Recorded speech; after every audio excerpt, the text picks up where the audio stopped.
Yes, hello everyone. Hello to all of you. Everyone, please confirm बेटा, am I audible? Am I visible clearly to all of you?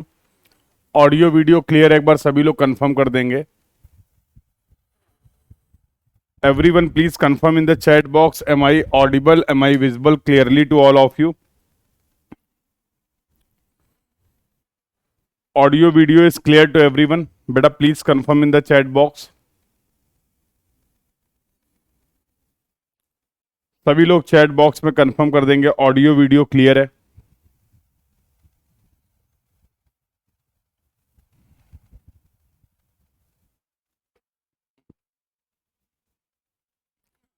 Am I audible? Am I visible clearly to all of you? Please confirm in the chat box.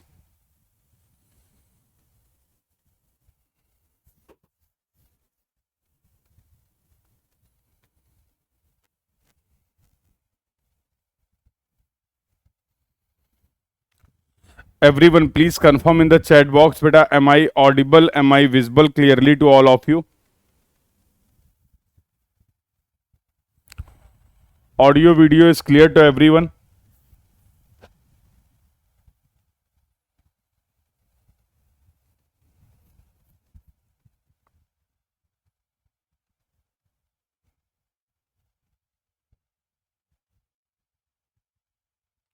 Am I audible? Am I visible clearly to all of you? Please confirm in the chat box, beta.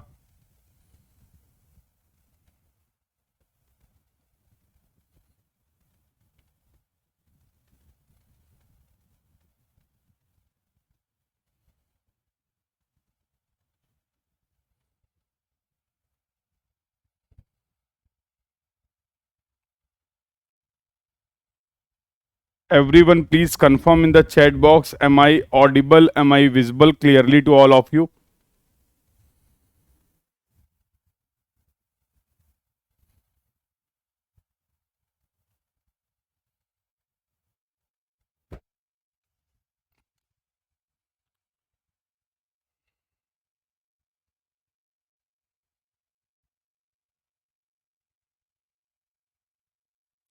एक बार बेटा confirm कर दो audio video clear है.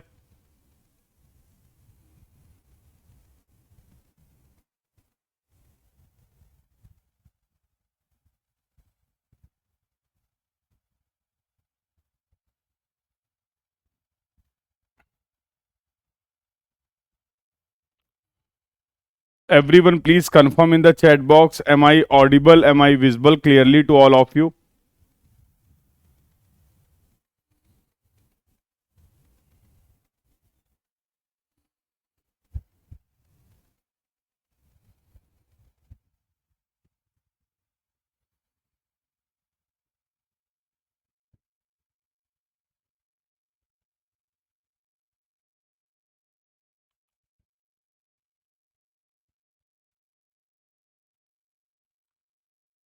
Everyone, please confirm in the chat box. Beta, am I audible? Am I visible clearly to all of you?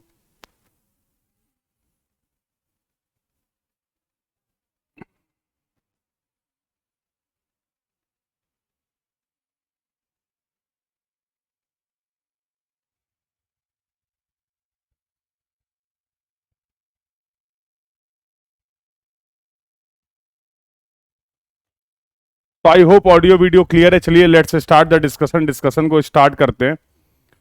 और बेटा last class में हम लोग बातचीत कर रहे थे लेवलिंग की. तो लेवलिंग की बेसिक टर्मिनोलॉजी की हम लोगों ने बात कर ली, मेथड्स की बात कर ली. और कल मैंने एक प्रॉब्लम दिया था आपको, जिस प्रॉब्लम को हम लोगों ने क्लास में सॉल्व भी किया था with HI method, height of the instrument method या फिर लाइन ऑफ कोलिमिनेशन मेथड से हम लोगों ने इसको सॉल्व किया था. यस और नो. और दूसरा उसका सेकंड पार्ट था जो आपको सेम क्वेश्चन को सॉल्व करना था with the rise and fall method. तो आई होप आप सभी ने ट्राई किया है और ट्राई करने के साथ साथ इजीली आप उस प्रॉब्लम को सॉल्व कर पाए होंगे राइज एंड फॉल मेथड से. बिकॉज उस प्रॉब्लम में जो केस था वहां पर किसी भी तरीके का कोई भी राइज का सिचुएशन नहीं था. The ground was continuously falling. Ground जो था वो आपका कंटिन्यूसली फॉलिंग ग्राउंड था, जिसकी वजह से केवल आप फॉल को ऑब्जर्व कर पा रहे थे. यस और नो. तो आई होप सभी ने उस क्वेश्चन को ट्राई कर लिया है. एक बार सभी लोग कंफर्म कर देंगे चैट बॉक्स में, have you completed that question. Answer same आएंगे, सभी पॉइंट्स के आरएल आप कैलकुलेट करेंगे, you will get the same RL, और साथ साथ आप अर्थमेटिकल चेक को भी अप्लाई कर सकते हैं। algebraic summation of all the back side minus algebraic summation of all the four side should be equal to the last RL minus first RL, and it should also equal to the algebraic summation of all the rise minus algebraic summation of all the fall. So this is the arithmetical check that you can apply to cross check your calculation. जो भी आपके calculations थे उनको cross check करने के लिए ये discussion हम लोगों ने किया था। लास्ट में हम लोगों ने कंसेप्ट देखा था इन्वर्टेड स्टाफ का। तो विष्णु बेटा प्रीवियस ईयर सॉल्व किए इन्वर्टेड स्टाफ के, तो कल आपकी क्वेरी थी कि सर और भी क्या एग्जांपल है, किस तरीके से क्वेश्चन आ सकते हैं इन्वर्टेड स्टाफ के, जिसके रिगार्डिंग मैंने आपसे बोला था कि आप प्रीवियस ईयर क्वेश्चन सॉल्व करिए। तो have you attempted the previous year question related to the inverted staff? Inverted staff से रिलेटेड क्वेश्चंस को आपने अटेम्प्ट किया, सॉल्व कर पा रहे हो उन सभी क्वेश्चन को? Vishnu, are you able to solve the question related to the inverted staff? एक बार कंफर्म कर देना चैट बॉक्स में, फिर उसके बाद हम लोग आगे डिस्कशन की बातचीत करते हैं। Yes, now all the comments are visible to me, तो यू कैन इंटरेक्ट। आप अपना कमेंट कर सकते हैं, आपके सारे कमेंट्स मेरे को विजिबल हैं। अभी नहीं किया, इंटायर वीक में करूंगा, ठीक है, कर लीजिए बिल्कुल, जल्दी से जल्दी क्वेश्चंस को कंप्लीट कर लीजिए, सो दैट आप सभी कंसेप्ट्स को अच्छे से अप्लाई कर पाएं और उनका उससे रिलेटेड जो भी आपका कंसेप्चुअल क्लियरिटी है उनको आप अचीव कर पाएं। तो इन शॉर्ट हम लोगों ने प्लेन सर्वेइंग की, प्लेन लेवलिंग की बात कर ली, और अब बातचीत स्टार्ट करेंगे जियोडेटिक लेवलिंग की। तो जियोडेटिक लेवलिंग के साथ साथ बेटा हम लोग यहाँ पर डिस्कशन करने वाले हैं इंपॉर्टेंट कंसेप्ट लेवलिंग का, that is the reciprocal levelling. तो ये दो टॉपिक है जो कि हम लोग इस क्लास में कवर करेंगे। Meanwhile we will also try to cover the topic sensitivity of the bubble tube. एक टॉपिक आपका है सेंसिटिविटी का, उसको भी कंप्लीट करेंगे। तो this will be the discussion for the today's class. तो let's start the discussion. Discussion को स्टार्ट करते हैं, रेसिप्रोकल लेवलिंग देखेंगे। इन्वर्टेड स्टाफ हम लोग कंप्लीट कर चुके हैं, reciprocal levelling, sensitivity of the bubble tube और जियोडेटिक लेवलिंग, ये डिस्कशन होने वाला है। तो सबसे पहले बेटा बातचीत करते हैं रेसिप्रोकल लेवलिंग की। चलिए let's start the discussion. Reciprocal levelling के बारे में बातचीत स्टार्ट करते हैं। क्या होता है ये रेसिप्रोकल लेवलिंग? कोई भी बुक ले लो बेटा, प्रीवियस ईयर की कोई भी बुक ले लो, यहां से भी आपको प्रोवाइड की जाएगी, और डेवलपिंग स्टेज में है वो आपकी पीवाईक्यू की बुक, जिसमें आपके क्वेश्चंस होंगे, सॉल्यूशन होगा, वीडियो सॉल्यूशन होगा। तो ऑलमोस्ट डेवलपमेंट का वर्क कंप्लीट हो चुका है। बहुत जल्द वो बुक आपको यहाँ पर इस प्लेटफॉर्म पे भी मिल जाएगी, और जब तक ये बुक आपको नहीं मिल पा रही, you can arrange for a time being, previous year के क्वेश्चंस आप अरेंज कर सकते हैं। वेरियस ऑप्शंस आर अवेलेबल, ठीक है। तो गेट के इवन अगर आप देखोगे तो लास्ट के 10 से 15 साल के गेट के पेपर भी एज इट इज अवेलेबल हैं। ऑफिशियल आईआईटी खड़गपुर की साइट में आपको सारे गेट के पेपर भी मिल जाएंगे। तो थोड़ा सा एफर्ट आपको करना है कुछ समय के लिए, और बुक ऑलरेडी डेवलप्ड स्टेज में पहुंच चुकी है। थोड़ा सा टाइम और रिक्वायर्ड है, जिसके बाद वो बुक आपको प्रोवाइड कर दी जाएगी, ठीक है। जरा समझो, जरा गेम समझो, थोड़ा सा बेसिक समझ लो, प्लेन लेवलिंग और जियोडेटिक लेवलिंग का फर्क क्या है। अभी तक जो आपने किया था वो आपने माना था sir this is the earth surface, ये हमारा इंस्ट्रूमेंट था, ये लेवल इंस्ट्रूमेंट था, और ये स्टाफ हम लोगों ने प्लेस कर दिया था, और ये स्टाफ रीडिंग ले ली थी H1। बेटा अगर आप ध्यान से देखोगे तो आपने अर्थ सरफेस के पैरेलल ये आपकी लाइन ऑफ साइट थी, यस और नो। ये बहुत इंपॉर्टेंट है कि जिस समय आप लेवलिंग का वर्क कर रहे हो तो आपका जो टेलीस्कोप है उसकी जो लाइन ऑफ साइट जो हो वो परफेक्टली हॉरिजॉन्टल होनी चाहिए। उसी केस में आपको करेक्ट स्टाफ रीडिंग मिलेगी। अगर ये line of sight perfectly horizontal नहीं है, इंक्लाइंड है अपवर्ड या डाउनवर्ड, उस केस में गलत रीडिंग मिलेगी। तो आप देख रहे हैं अर्थ सरफेस के पैरेलल थी हमारी लाइन ऑफ साइट, और हमने यहाँ पर अर्थ सरफेस को प्लेन सरफेस कंसीडर कर रखा है। हमने कहीं पे भी यहाँ पर अर्थ में कर्वेचर के इफेक्ट को कंसीडर नहीं किया। We have not considered the effect of curvature of earth but actual में ऐसा नहीं होगा। अब देखो जरा, फॉर एग्जाम्पल ये अपनी this is the earth surface. अब जब इस तरीके से बेटा मैं अर्थ सरफेस को रिप्रेजेंट कर रहा हूं, इसका मतलब मैं क्या कर रहा हूं, मैं कर्वेचर के इफेक्ट को कंसीडर कर रहा हूं। भाई इस केस में अर्थ का सरफेस आपने प्लेन एज्यूम किया है, इस केस में आप अर्थ के कर्वेचर के इफेक्ट को कंसीडर कर रहे हैं, तभी इस तरीके से आपने यहां पर अर्थ सरफेस को रिप्रेजेंट किया है। सेम अगर मुझे, और अगर आप देखोगे स्टाफ को जो हम लोगों ने प्लेस किया है that is perpendicular to the earth surface. Staff की जो पोजीशन है वो हमेशा कैसी रहेगी, that is vertical, perfect vertical position में आपको स्टाफ प्लेस करना है। स्टाफ भी अगर आपने टिल्टेड प्लेस कर दिया, उस केस में भी आपको गलत स्टाफ रीडिंग मिल जाएगी। और हम सभी जानते हैं कि इन्हीं सभी स्टाफ रीडिंग की हेल्प से ही हम पॉइंट्स के आरएल्स को डिफाइन कर रहे हैं।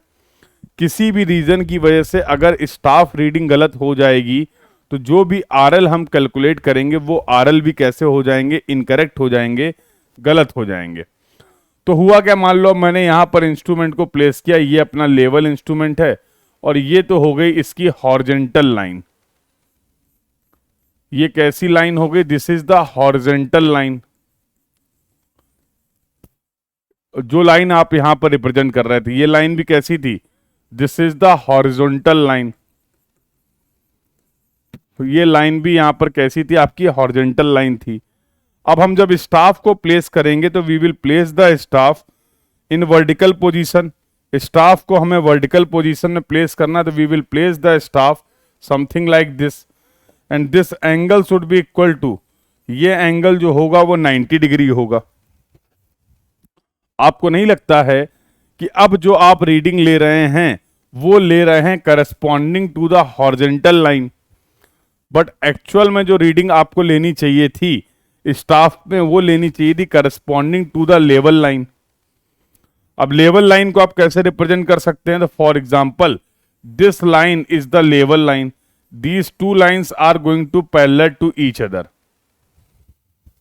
भाई ये दोनों पैरेलल थी ना जो आपने रीडिंग ली थी, अब उसी तरीके से आपको ये स्टाफ रीडिंग की करेक्ट वैल्यू है, this should be the true value of the staff reading, but आप हॉरिजॉन्टल लाइन पे रीडिंग ले रहे हैं।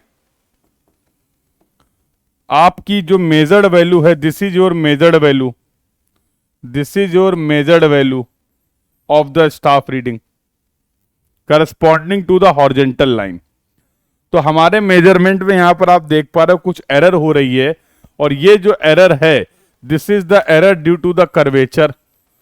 अगर हम अर्थ के कर्वेचर के इफेक्ट को कंसीडर करते हैं तो ये एरर हो रही है हमारी स्टाफ रीडिंग में, यस और no, this is the error in the staff reading. तो ये मैंने आपको बेसिक बताया कि अगर हम अर्थ के कर्वेचर के इफेक्ट को कंसीडर करते हैं तो हमारे मेजरमेंट में एरर होती है, और ये एरर होती हैं दो तरीके की, जरा समझना ध्यान से। एक होती है error due to the curvature और एक होती है error due to the refraction. तो चलो पहले मैं जियोडेटिक लेवलिंग वाला पार्ट स्टार्ट कर देता हूं, फिर हम लोग चलेंगे रेसिप्रोकल लेवलिंग में। तो now let's start the discussion for the geodetic levelling. तो जियोडेटिक लेवलिंग के केस में आपने बोला कि sir we will consider the effect of the curvature of अर्थ।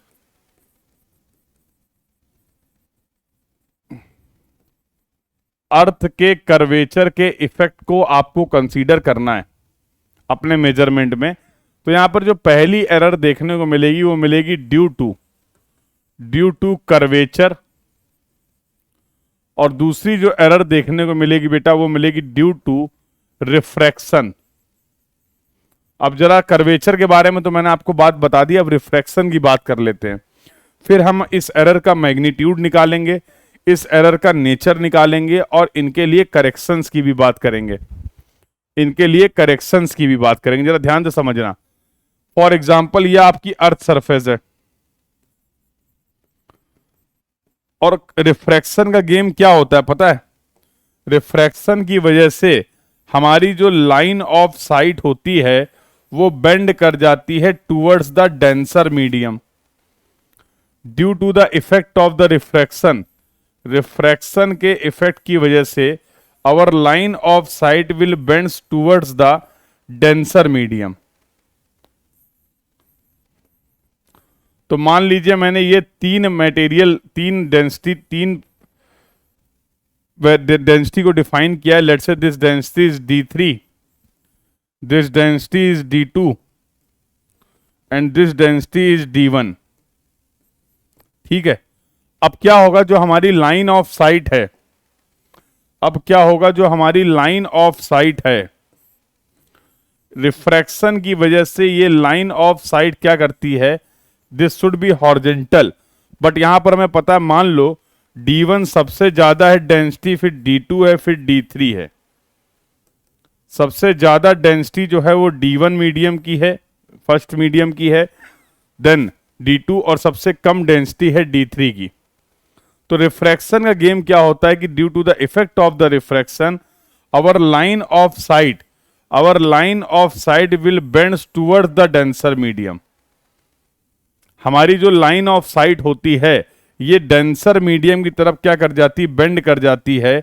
इसी को बोलते हैं बेटा इफेक्ट ऑफ रिफ्रैक्शन। क्योंकि डेंसिटी देखिए D1 ज्यादा है as compare to the D3 and D2, तो this line of sight will bends toward the denser medium. Clear है? इस कंसेप्ट को आप बोलते थे रिफ्रैक्शन। अब जब ये लाइन ऑफ साइट बेंड हो जाएगी तो जो भी हम स्टाफ में रीडिंग ले रहे हैं वो रीडिंग गलत हो जाएगी। और उसके बाद की कहानी आपको पता है कि अगर रीडिंग गलत हो गई तो जो भी हमारे मेजरमेंट्स होंगे, जो भी RL हम कैलकुलेट करने वाले हैं, वो RL भी कहीं ना कहीं गलत हो जाएंगे। यस और नो? तो अब हमें इन दोनों के इफेक्ट को समझना है कि कर्वेचर की वजह से क्या एरर हो रही है, रिफ्रैक्शन की वजह से क्या एरर हो रही है। क्लियर है? तो कर्वेचर का केस तो मैंने अभी आपको बताया। यहां पर मैं डिस्कस कर रहा था आपसे कर्वेचर का केस। जरा ध्यान से देखो, तुम मुझे बताओ what should be the true staff reading. इस केस में ट्रू स्टाफ रीडिंग क्या होनी चाहिए? तो इसको पॉइंट O ले लो, इसको A ले लो, इसको B ले लो। What should be the true value of the staff reading? Clear नहीं है कैसे बेंड होगी? तो भैया रिफ्रैक्शन का बेसिक कंसेप्ट यही होता है। कैसे नहीं होगी, होती है। तो आई होप 11वीं 12वीं में आपने थोड़ा सा फिजिक्स पढ़ी होगी। तो under the action of the refraction की वजह से हमारी जो लाइन ऑफ साइट होती है वो बेंड कर जाती है टुवर्ड्स द डेंसर मीडियम। अगर आपको पहले से नहीं पता तो इतना अभी आप यहां पे समझ सकते हैं जिसका हमें यूज है, अदरवाइज फिर वो सेपरेट डिस्कशन हो जाएगा पूरा रिफ्रैक्शन का कंसेप्ट। तो रिफ्रैक्शन के बेसिक कंसेप्ट को यूज कर रहे हैं, उसका एप्लीकेशन मैं आपको यहां पर बता दूंगा। सर्वेइंग में, लेवलिंग में उसका एप्लीकेशन क्या है।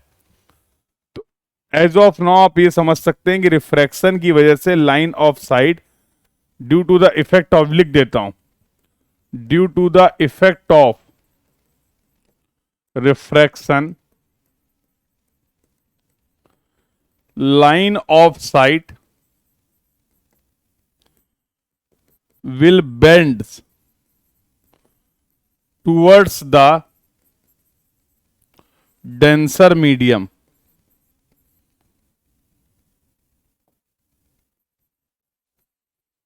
ये है रिफ्रैक्शन का इफेक्ट। रिफ्रैक्शन की वजह से लाइन ऑफ साइट जो है, वो बेंड्स कर जाएगा टुवर्ड्स द डेंसर मीडियम। बिल्कुल सही बात है। तो आपने ट्रू स्टाफ रीडिंग, जो भी हमें रीडिंग लेनी है वो corresponding to the level line लेनी है। हाँ, वो अलग बात है कि जब आपने इसको प्लेन अर्थ सरफेस को मान लिया था तो आपकी हॉरिजॉन्टल लाइन और लेवल लाइन कोइंसाइड कर गई थी। भाई लेवल लाइन का मतलब क्या है? अगर ये रेफरेंस है तो इस लाइन के सभी पॉइंट्स की हाइट सेम होनी चाहिए। If all these points are having the same elevation with respect to this line, तो आप इस लाइन को बोल सकते हैं लेवल लाइन। यस और नो? तो हम लेवल लाइन के करस्पॉन्डिंग रीडिंग लेना चाह रहे थे, लेकिन जब हमने अर्थ के सरफेस को प्लेन सरफेस कंसीडर कर लिया, जिसकी वजह से हॉरिजॉन्टल लाइन और लेवल लाइन कोइंसाइड कर गई थी in the case of plane levelling, लेकिन जियोडेटिक लेवलिंग के केस में ऐसा नहीं हो रहा है। लेकिन जियोडेटिक लेवलिंग के केस में आपको दिख रहा है कि this is the horizontal line and we should take the reading corresponding to the level line. This is your level line. This is your level line.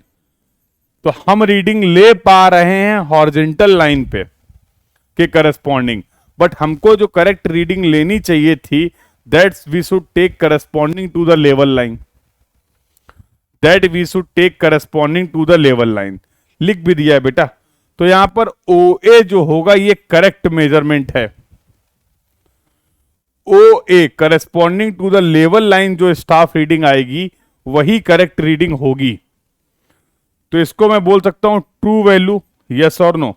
But अगर मैं बात करूं what is the measured value, staff reading की measured value क्या है, तो आप बोलेंगे सर हम तो मेजर कर रहे हैं corresponding to the horizontal line, हम तो मेजर कर रहे हैं staff reading corresponding to the horizontal line, yes और no. We are taking the reading corresponding to the horizontal line. Diagram की हेल्प से मुझे क्लियर दिख रहा है कि जो OB है वो ग्रेटर देन OA है, OB जो है वो ग्रेटर देन OA है, यस और नो। तो जरा बताओ error due to curvature, error due to curvature क्या हो जाएगा? एरर होता है measured value minus true value. Measured value ज्यादा है, ट्रू वैल्यू कम है, ये देखो मेजर्ड वैल्यू ज्यादा है, इस केस में ट्रू वैल्यू कम है। तो क्या मैं बोल सकता हूं एरर ड्यू टू कर्वेचर जो होगा, error due to curvature positive होगा? बोलो बेटा। और अगर error due to curvature positive है तो करेक्शन ड्यू टू कर्वेचर क्या होगा? Correction due to curvature negative हो जाएगा। भाई एरर और करेक्शन का नेचर तो अपोजिट होता है ना। एरर होता है measured value minus true value और करेक्शन होता है true value minus measured value. Correction होता है true value minus measured value. A B is the correction, A B जो आप बोल रहे हैं A B is the correction required due to the curvature,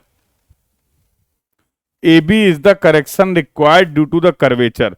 तो कर्वेचर की वजह से जितनी भी स्टाफ रीडिंग मुझे मेजर करनी थी मैं उससे ज्यादा की स्टाफ रीडिंग ले रहा हूं, जिसकी वजह से कर्वेचर के इफेक्ट की वजह से पॉजिटिव एरर हो रही है। और अगर एरर पॉजिटिव है तो करेक्शन कैसा होगा? निगेटिव होगा। एरर अगर पॉजिटिव है तो करेक्शन कैसा होगा? निगेटिव होगा। सिमिलरली अब जरा इसका गेम ध्यान से समझना, यहां पर क्या होगा, रिफ्रैक्शन की वजह से क्या हो रहा है इसको भी समझ लो। तो रिफ्रैक्शन को मैं फिर से एक्सप्लेन करता हूं कि कैसे गलती हो रही है। तो मान लो ये आपकी अर्थ सरफेस है, ये आपका कोई इंस्ट्रूमेंट लगा हुआ है, this is your horizontal line. ये लाइनें क्लियर होनी चाहिए, ये आपकी हो गई हॉरिजेंटल लाइन। हम रीडिंग लेना चाह रहे हैं corresponding to the horizontal line. अब देखो मैं इंडिविजुअली रिफ्रैक्शन का इफेक्ट समझा रहा हूं, तो कर्वेचर वाली सारी बातें किनारे कर दो। कर्वेचर का कोई भी डिस्कशन अभी आपको ध्यान नहीं करना, पहले हमने सेपरेटली समझ लिया कर्वेचर को, अब हम सेपरेटली समझेंगे रिफ्रैक्शन को, फिर हम इन दोनों चीज को क्लब भी कर देंगे, जिससे हमें पता चल जाएगा कंबाइंड एरर कितनी हो रही है। समझना, हम जो रीडिंग ले रहे थे वो corresponding to the horizontal line ले रहे थे, we were taking the reading corresponding to the horizontal line. लेकिन रिफ्रैक्शन की वजह से क्या हुआ, रिफ्रैक्शन की वजह से क्या हुआ, हम अपनी लाइन से क्या करके डिफ्लेक्टेड हो गए। तो this is your deflected line.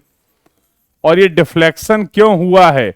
ये डिफ्लेक्शन हुआ है ड्यू टू रिफ्रैक्शन। तो अगर हमारा स्टाफ था,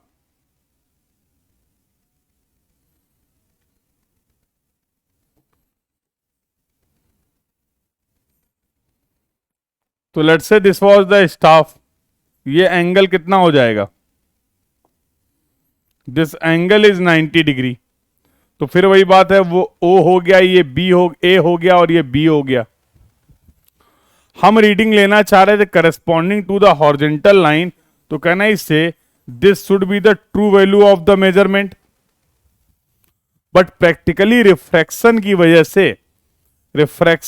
से जो रीडिंग हम मेजर कर पा रहे हैं वो हम मेजर कर पा रहे हैं corresponding to the deflected line.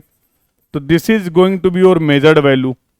तो बेटा अगर मैं यहां से बात करूं एरर ड्यू टू रिफ्रैक्शन क्या होगा, तो ये होती है measured value minus true value, और मेजर्ड वैल्यू जो हमारी है वो है ओ ए, मेजर्ड वैल्यू है ओ ए और ट्रू वैल्यू है ओ बी, और हमें दिख रहा है ट्रू वैल्यू ज्यादा है मेजर्ड वैल्यू से,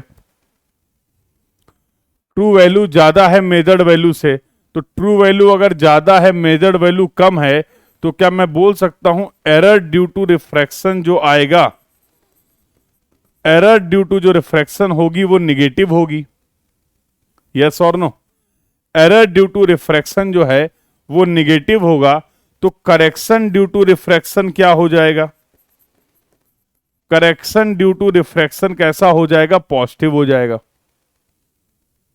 तो ये तो आपने डिस्कस कर लिया अलग अलग कर्वेचर का इफेक्ट और रिफ्रैक्शन का effect. In this way we have discussed the effect of the curvature and we have discussed the effect of the refraction. लेकिन प्रॉब्लम क्या है, जब कभी भी आप जियोडेटिक लेवलिंग फील्ड पे कर रहे होंगे, जब कभी भी आप फील्ड पे जियोडेटिक लेवलिंग कर रहे होंगे, तो वहां पर तो एक साथ कर्वेचर और रिफ्रैक्शन दोनों की वजह से एरर हो रही होगी, यस और नो। प्रैक्टिकली जब हम फील्ड में ऑब्जर्वेशन ले रहे होंगे, तो वहां पर अर्थ के कर्वेचर के इफेक्ट की वजह से भी गलती होगी, और ये जो रिफ्रैक्शन की कहानी है जिसकी वजह से लाइन ऑफ साइट जो है वो बेंड कर रही है टूवर्ड्स द डेंसर मीडियम, ये फिनोमिना भी होगा।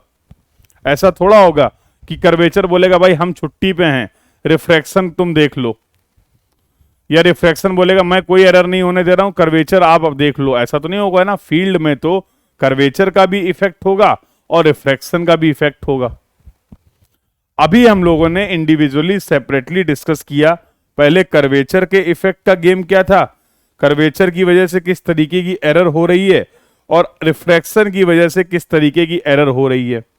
अब सबसे इंपॉर्टेंट डिस्कशन हम लोग करने जा रहे हैं। Now we are going to see the combined effect,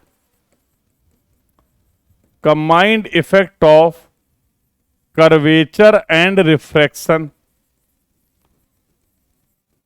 curvature और रिफ्रैक्शन के कंबाइंड इफेक्ट को जरा समझने की कोशिश करते हैं कि दोनों चीजें अगर एक साथ काम कर रही हैं तो फिर हम किस तरीके की एरर करेंगे अपने मेजरमेंट में। जरा देखो अभी दिखेगा।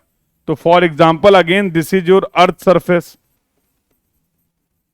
यह आपकी अर्थ सरफेस हो गई, this is your earth surface, clear है। अब देखना, यह आपने इंस्ट्रूमेंट लगाया, तो सबसे पहले ये तो मैंने ड्रॉ कर दी बिना किसी प्रॉब्लम के।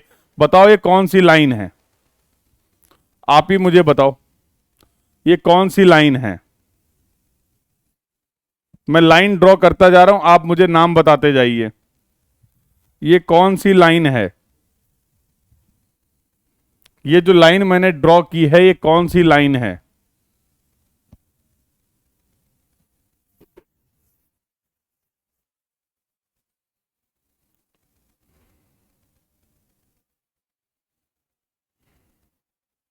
यहां पर मैं स्टॉप भी बना देता हूं।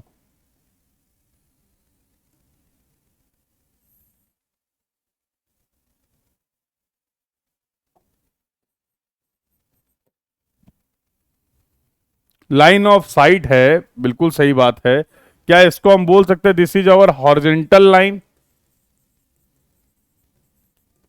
क्या हम इसको बोल सकते हैं ये हॉरिजॉन्टल लाइन है, बोलो। रीडिंग जो आपको लेनी चाहिए थी वो लेनी चाहिए थी corresponding to the level line. तो कहना इससे this is going to be the level line. देखो यहां पर अगर आप देखोगे तो इन सभी पॉइंट के एलिवेशन सेम हैं, ये सभी डिस्टेंसेस सेम हैं, इसलिए आप इस येलो लाइन को बोल रहे हैं लेवल लाइन। अरे बोल सकते हैं, इन येलो लाइन के जितने भी पॉइंट हैं उनका अर्थ सरफेस से एलिवेशन क्या है, सेम है, इसीलिए तो इसको आप बोल रहे हैं लेवल लाइन। बोल सकते हैं यस और नो। चलिए लेकिन आप जानते हैं इफेक्ट ऑफ रिफ्रैक्शन की वजह से ये जो लाइन ऑफ साइट है, जिसको आपने हॉरिजॉन्टल लाइन बोला था, will bends towards the denser medium. तो ये आपकी ग्रीन वाली हो गई डिफ्लेक्टेड लाइन, ये ग्रीन वाली हो गई आपकी deflected line. Horizontal line, level line और deflected line. Take your time, कोई जल्दी नहीं है। अगर मैं कर्वेचर और रिफ्रैक्शन दोनों के इफेक्ट को कंसीडर कर रहा हूं, if I am considering the combined effect of the curvature and refraction, तो जो फाइनल रीडिंग मैं लूंगा फील्ड में वो किस लाइन के करस्पॉन्डिंग लूंगा, ये मुझे बता दीजिए।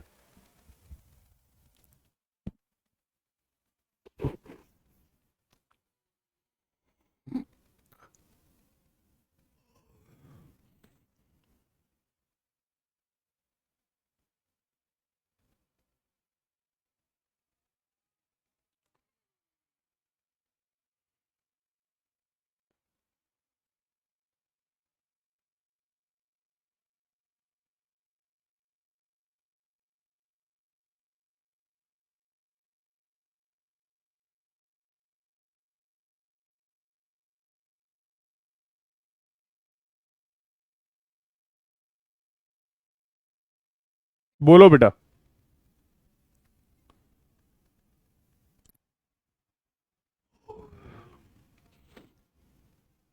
अगर मैं इसको O बोल दूं, इसको A बोल दूं, इसको B बोल दूं, इसको C बोल दूं,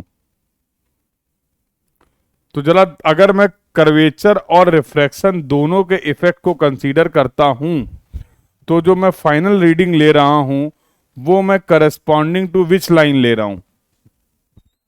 रिपीट कर दिया बेटा क्वेश्चन।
आप मेरा क्वेश्चन सही से सुनिए फिर से एक बार।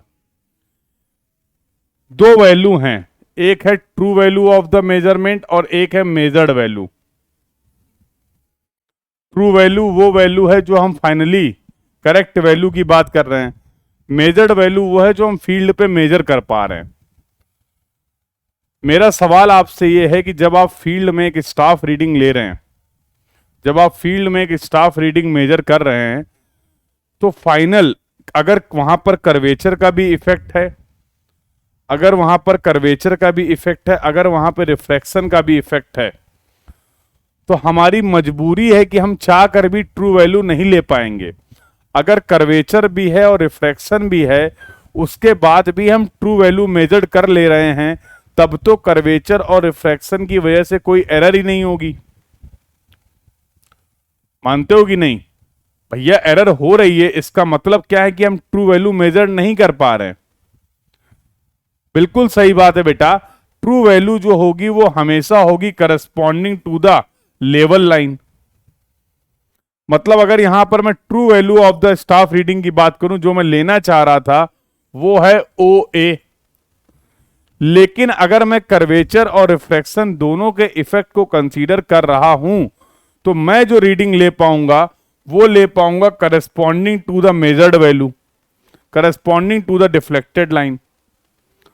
तो this is going to be the OB is going to be the measured value. तो मैं नहीं लगता यहां पर AB जो है यही है वो करेक्शन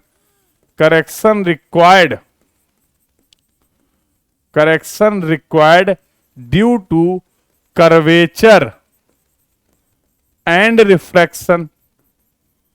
कर्वेचर और रिफ्रैक्शन की वजह से जो गलती हो रही है वो गलती है ए बी। समझ रहे हो?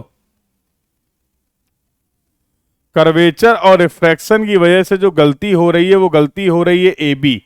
अगर मैं इस मेजर्ड वैल्यू में से ये ए बी वैल्यू हटा दूं तो मुझे मिल जाएगी फाइनल ट्रू वैल्यू। ये बात समझ में आ गई? तो अगर मैं कंबाइंड इफेक्ट कंसीडर करता हूं तो बेटा इसको मैं बोल सकता हूं this is the combined correction. This is the combined correction. यही है कंबाइंड करेक्शन की value, that is the A B. तो अगर मैं यहां पर बात करूं एरर क्या होता है, तो आप बोलोगे सर एरर होता है measured value minus true value. और यहां पर मैं देख रहा हूं मेजर्ड वैल्यू जो है वो ओ बी है और ट्रू वैल्यू है ओ ए। तो this is O B minus O A. Diagram से मुझे ये भी दिख रहा है कि ओ बी जो है वो ओ ए से ज्यादा है। ओ बी जो है वो ओ ए से ज्यादा है। इसका मतलब एरर हमेशा कैसी होगी? कंबाइंड एरर की बात कर रहा हूं। Combined error will be positive. तो भैया कंबाइंड करेक्शन कैसा हो जाएगा? Combined correction will be negative. Combined correction will be negative. तो समरी देखो, जो अब तक आपने पढ़ा है, अब तक आपने पढ़ा है error due to curvature. Curvature की वजह से जो एरर हो रही थी वो क्या थी? पॉजिटिव थी। करेक्शन ड्यू टू कर्वेचर कैसा बताया आपने? वो आपने बताया negative. Error due to refraction क्या था? एरर ड्यू टू रिफ्रैक्शन क्या था? निगेटिव। तो करेक्शन ड्यू टू रिफ्रैक्शन कैसा आपने अप्लाई किया? करेक्शन ड्यू टू रिफ्रैक्शन आपने अप्लाई किया पॉजिटिव।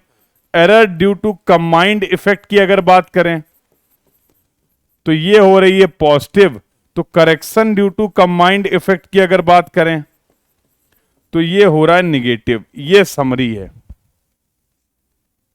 ये समरी है, इसको नोट कर लीजिए। अभी मुझे सभी तरीके की एरर और करेक्शन का नेचर पता चल गया है।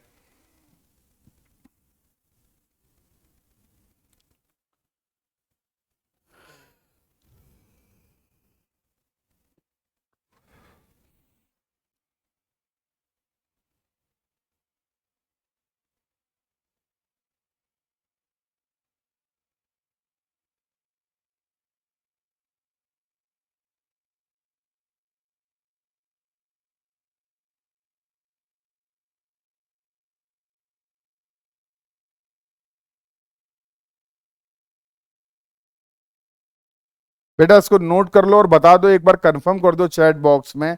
ये कर्वेचर का गेम, ये रिफ्रैक्शन का गेम और एक combined effect of curvature and refraction clear है सभी को?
हाँ बेटा विष्णु, कंबाइंड में क्या डाउट है?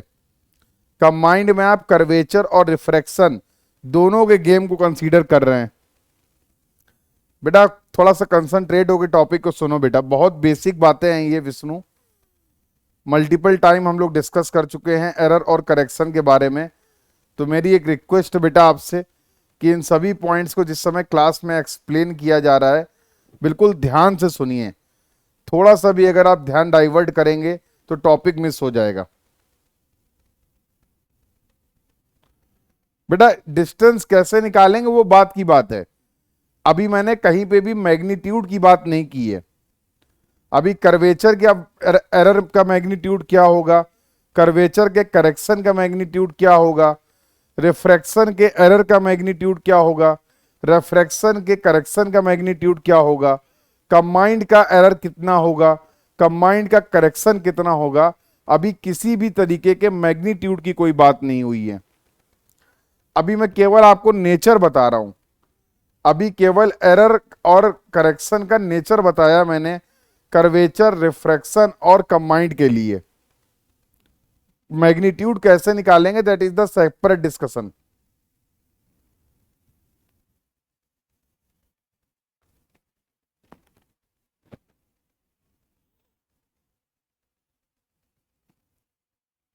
तो अभी ये कंफर्म कर दो इनका नेचर कैसे पॉजिटिव नेगेटिव आया, ये क्लियर है कि नहीं।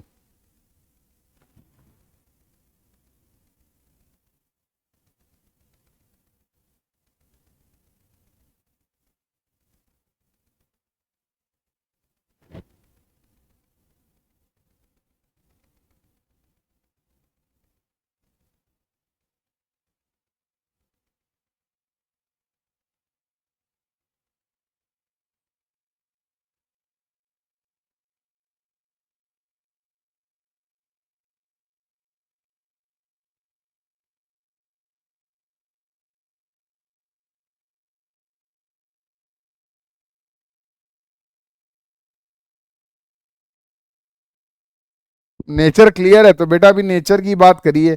अभी मैग्नीट्यूड तो बता ही नहीं है। अभी तो हम लोगों ने केवल नेचर की बात की है। व्हाट अबाउट अदर्स, बाकी लोग का क्या स्टेटस है भाई बताना। सभी लोगों को नेचर क्लियर है।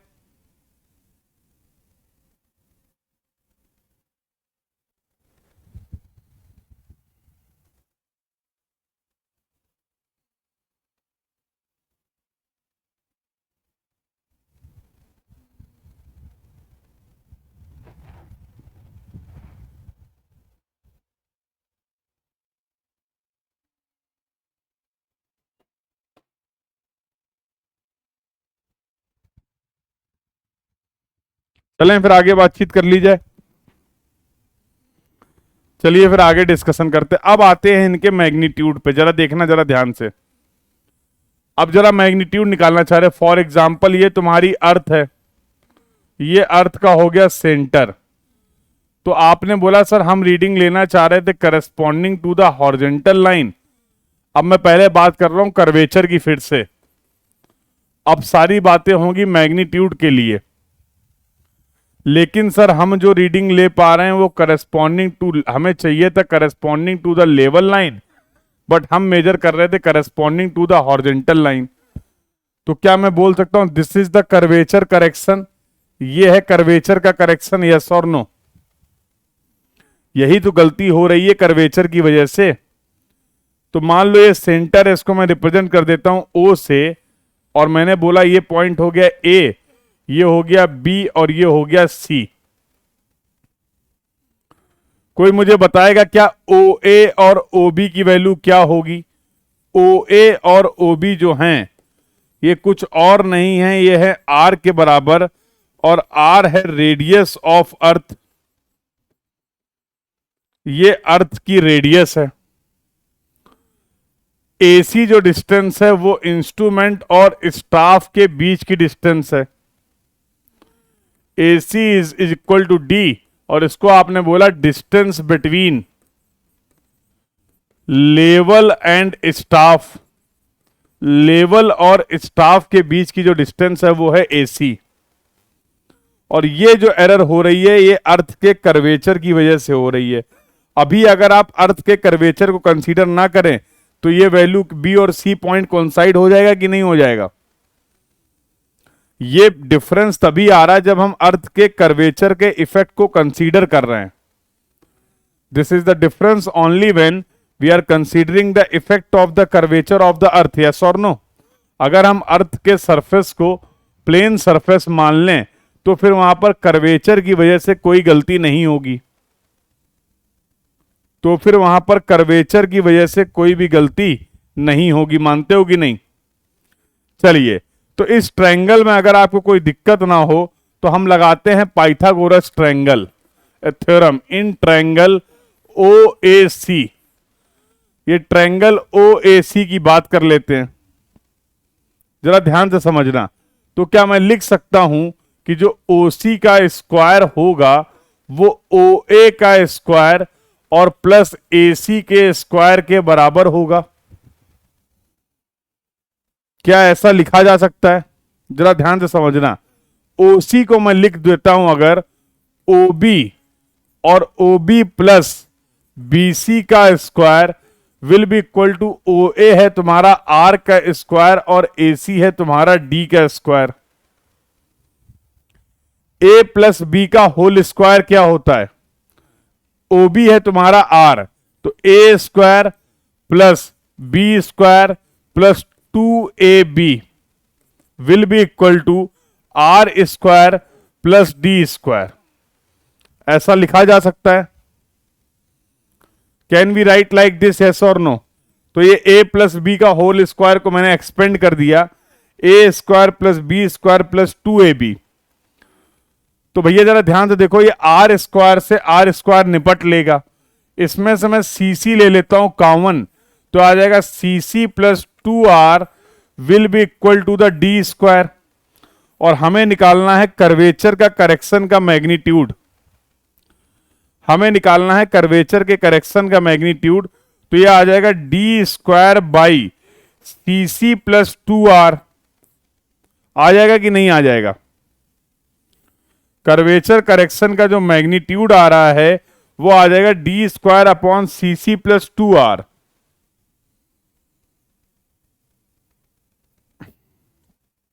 अब यहां पर एक बात समझने वाली है भैया, सीसी है कर्वेचर का करेक्शन, और कर्वेचर का करेक्शन आप अप्लाई कर रहे हैं स्टाफ रीडिंग में, कुछ mm कुछ सेंटीमीटर, यही तो होगा एरर, यस और नो? लेकिन उसमें आप क्या ऐड कर रहे हैं? 2r। r है radius of the earth, earth के रेडियस का डबल क्या हो जाएगा? Diameter of the earth. Diameter of earth में अगर हम ये सीसी ऐड करेंगे तो क्या कोई कुछ फर्क पड़ेगा क्या? बोलो। तो अगर तुम्हें कोई प्रॉब्लम ना हो तो मैं लिख दूं, क्योंकि सीसी की वैल्यू बहुत कम है as compare to the 2r। CC की वैल्यू बहुत कम है as compare to the 2r, तो क्या मैं यहां पर सीसी को निग्लेक्ट कर दूं? और जैसे ही मैंने इस सीसी को निग्लेक्ट किया तो कर्वेचर करेक्शन की वैल्यू आ जाएगी D square upon 2r, D square upon 2r। और अगर हम यहां पर रेडियस को पुट करें, यूनिट का ध्यान रखें, तो फाइनल जो एक्सप्रेशन आएगा वो आएगा 0.0785 डी स्क्वायर। जहां पर जो सीसी है बेटा वो यूनिट है उसकी मीटर, और डी की जो यूनिट है वो है किलोमीटर। तो ये टोटल कर्वेचर करेक्शन आ रहा है। और कर्वेचर करेक्शन का नेचर आपको पता है, कर्वेचर करेक्शन का नेचर आप पहले ही जानते हैं।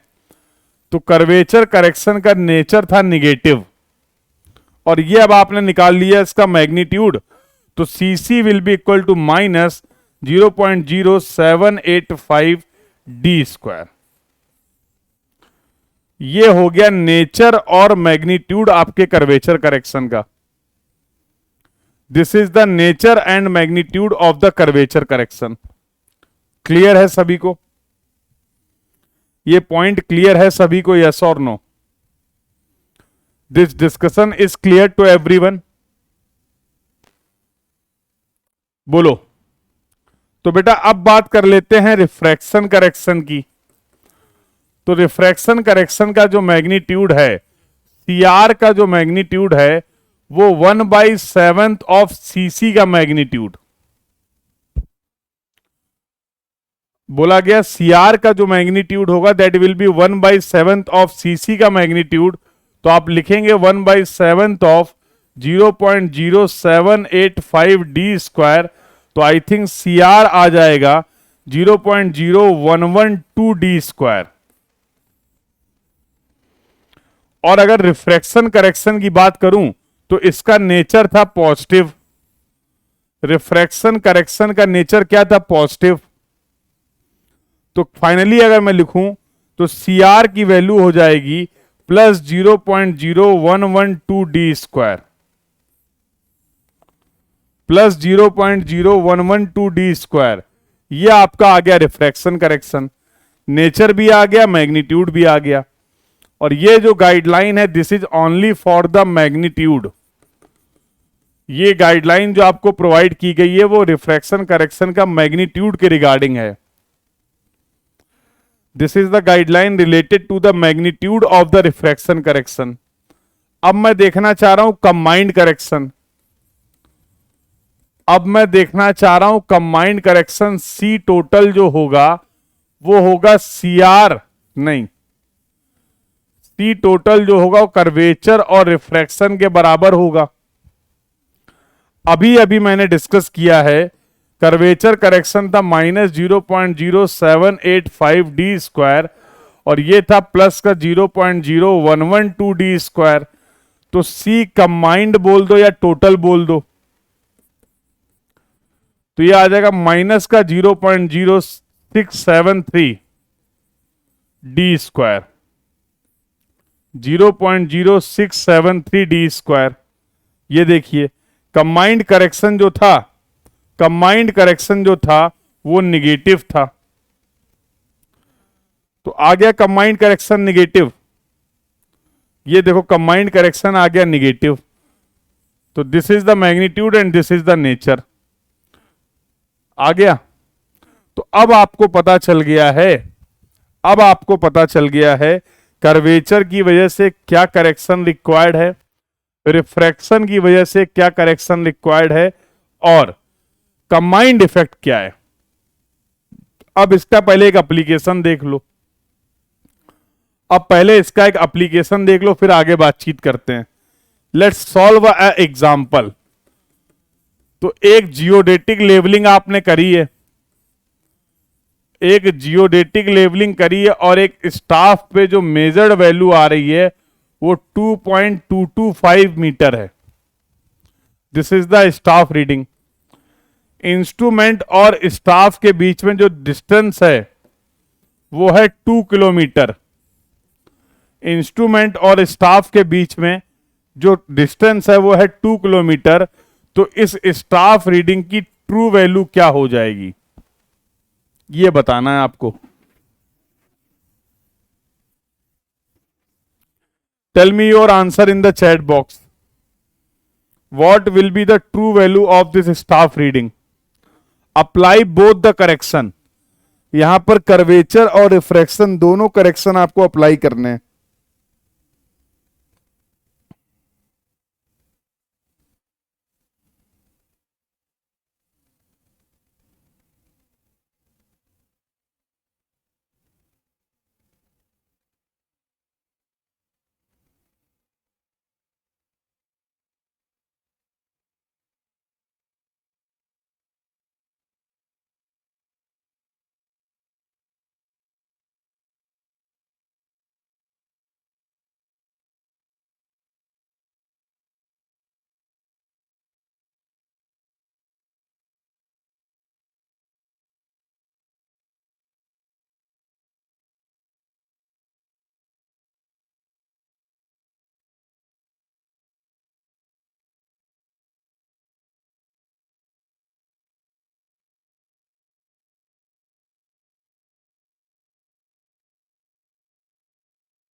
तो भैया इस स्टाफ रीडिंग की ट्रू वैल्यू बताइए।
बताओ भाई करेक्ट स्टाफ रीडिंग क्या होगी?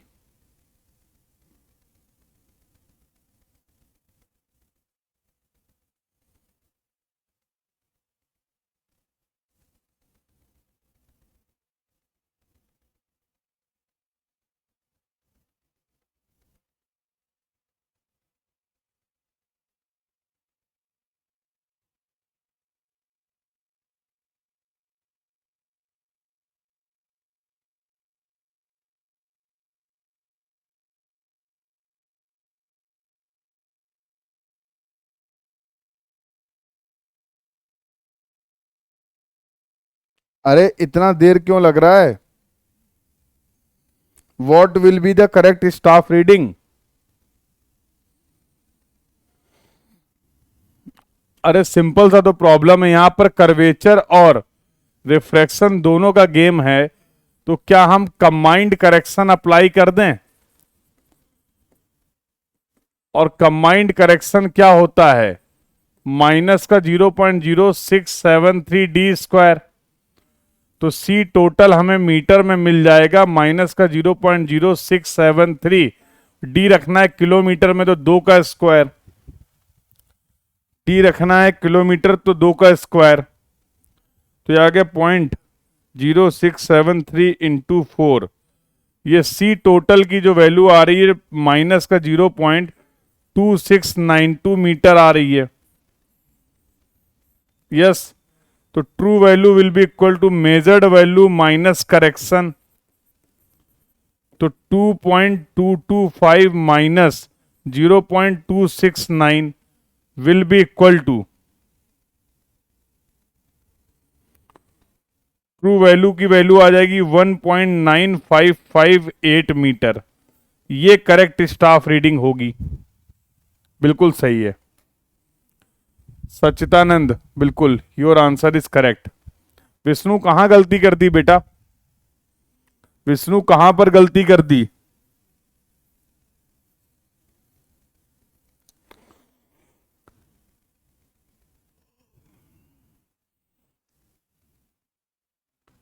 तो ये बेटा बातें थी हमारी related to the geodetic levelling, जहां पर हम लोगों ने कर्वेचर की वजह से एरर और करेक्शन की बात कर ली, रिफ्रैक्शन की वजह से एरर और करेक्शन की बात कर ली, और कंबाइंड इफेक्ट को भी कंसीडर कर लिया। We have also considered the combined effect of curvature and refraction. So this is going to be the true value. तो देख लो, कर्वेचर और रिफ्रैक्शन की वजह से कितनी गलती कर रहे हो? 0.2692 मीटर की गलती करो जब डिस्टेंस 2 किलोमीटर है। जैसे जैसे ये डिस्टेंस बढ़ती चली जाएगी, ये एरर की वैल्यू भी बढ़ती चली जाएगी। तो जब कभी भी डिस्टेंस अगर ज्यादा होती है इंस्ट्रूमेंट और स्टाफ के बीच में, तो वहां पर फिर हम लोग जियोडेटिक लेवलिंग के कंसेप्ट को अप्लाई करते हैं, और कर्वेचर और रिफ्रैक्शन की वजह से जो एरर है उसके लिए करेक्शन भी अप्लाई करेंगे। सभी लोग कंफर्म कर देंगे चैट बॉक्स में। यहां तक की सभी बातें सभी को क्लियर हैं? यहां तक की सभी बातें सभी को अगर क्लियर हैं, तो अब इससे रिलेटेड बेटा एक टॉपिक है, distance of visible horizon. Distance of visible horizon, तो ये देखो सब मैंने बता दिया। जियोडेटिक लेवलिंग के केस में हॉरिजेंटल लाइन की बात कर ली, लेवल लाइन की बात कर ली, effect of curvature and refraction की बात कर ली। ठीक है, इसके बाद हम लोगों ने क्या कर दिया, पहले कर्वेचर और रिफ्रैक्शन का इफेक्ट देखा, सब कुछ मैंने आपको डिटेल में बता रखा है। फिर हम लोगों ने देखा कि कर्वेचर करेक्शन कितना होगा, 0.0785 डी स्क्वायर। रिफ्रैक्शन करेक्शन की हम लोगों ने बात की तो पता चला plus 0.0112 D square. 1/7 of CC, 1/7 of CC magnitude जो होगा रिफ्रैक्शन करेक्शन का, that will B 1/7 of CC. फिर हम लोगों ने कंबाइंड करेक्शन देखा, तो ये वैल्यू आ गई, C will be equal to minus 0.0673 D square. ठीक है, जहां पर सी जो है करेक्शन वो मीटर में है, और distance between the instrument and the staff in kilometre. तो ये पूरी समरी है। कर्वेचर की वजह से पॉजिटिव एरर, रिफ्रैक्शन की वजह से निगेटिव एरर, कंबाइंड की वजह से पॉजिटिव एरर, करेक्शन हो गए opposite. This is the summary जो हम लोगों ने डिस्कस किया है। तो ये इंपॉर्टेंट बात है पूरी की पूरी जियोडेटिक लेवलिंग की। तो I want confirmation from all of you if the entire discussion till now is clear to everyone. अगर यहां तक की सभी बातें सभी को क्लियर है तो एक बार कंफर्म कर दो, तो फिर आगे बातचीत की जाए। चलें फिर आगे बातचीत करें बेटा।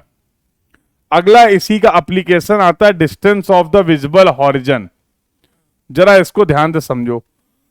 फ्रॉम पॉइंट ए, अगर हम अर्थ सरफेस पे पॉइंट ए पे हैं, if we want to see any object on the other point B on the earth surface, it is possible only when the height of the object B is h।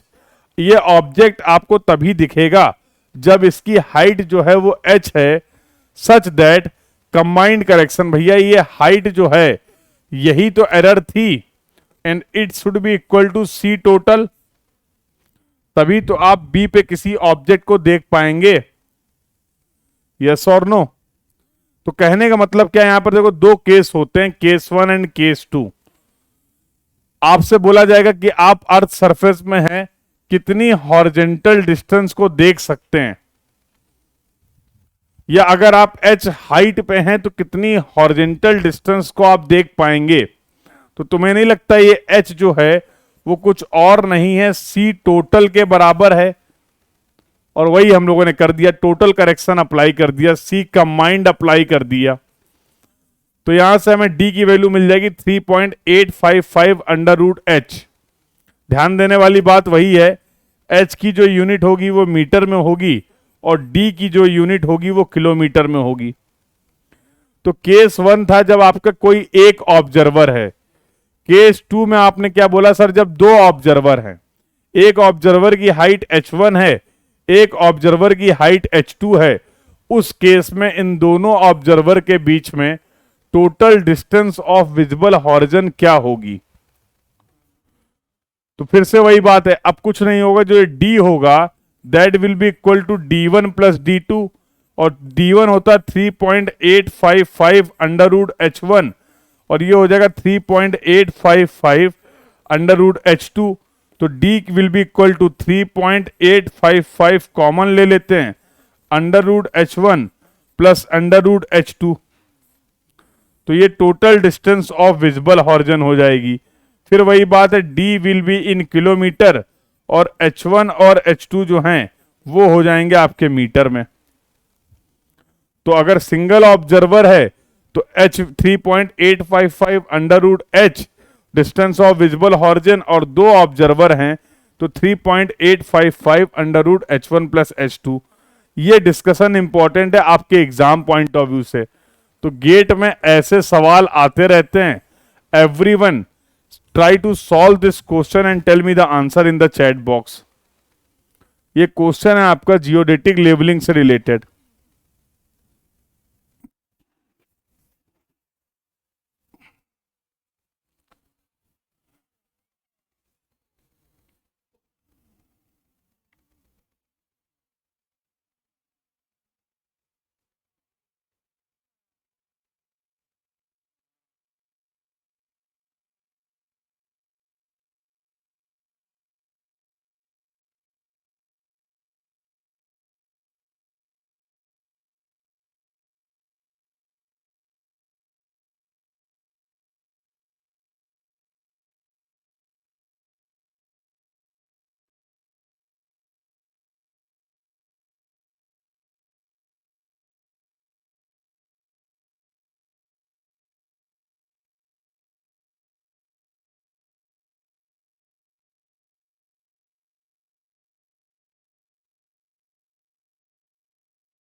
तो what will be the answer?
यहां पर आपको find out करना है distance of visible horizon. What will be the answer?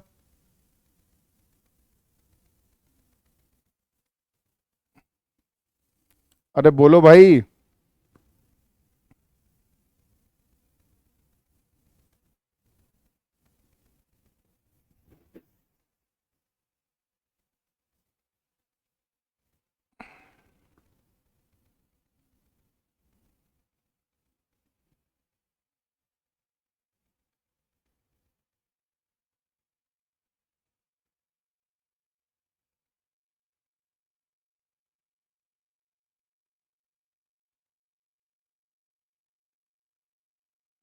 Very good, तो answer आ गया है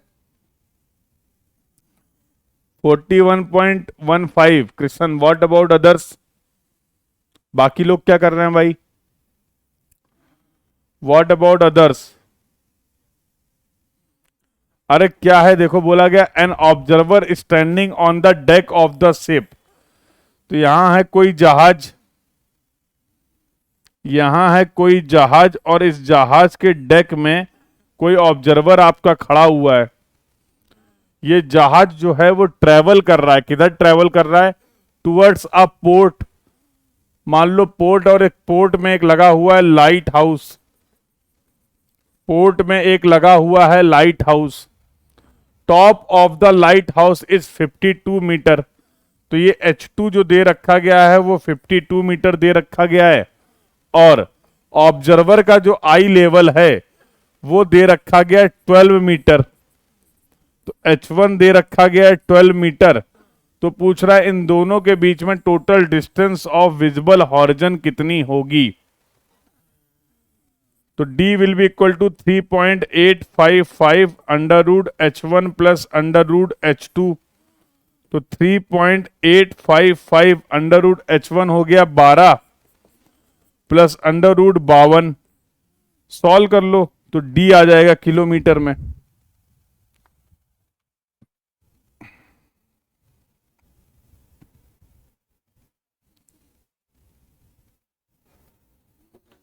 forty one point 1529 metre in kilometre. 41.1529। So based on this explanation, A is going to be the correct answer. A is going to be the correct answer for this question. सच्चिदानंद कहां पर गलती कर दी बेटा? सच्चिदानंद कहां पर गलती कर दी? करेक्ट आंसर जो आएगा वो आएगा 41.1529 किलोमीटर। तो based on the options available, ये डिस्टेंस होगी आपके ऑब्जर्वर और लाइट हाउस के बीच में। This is going to be the total distance D. ये होगी आपकी टोटल डिस्टेंस डी। क्लियर है सभी को? The point is clear to everyone, yes और नो? बोलो भाई। तो यहां पर हम लोग का डिस्कशन खत्म हो जाता है related to the geodetic levelling. Related to the geodetic levelling. अब देखते हैं concept of the reciprocal levelling. Now we will see the concept of the reciprocal levelling. चलो भाई, जियोडेटिक लेवलिंग की अगर बात क्लियर हो गई तो रेसिप्रोकल लेवलिंग का डिस्कशन स्टार्ट किया जाए।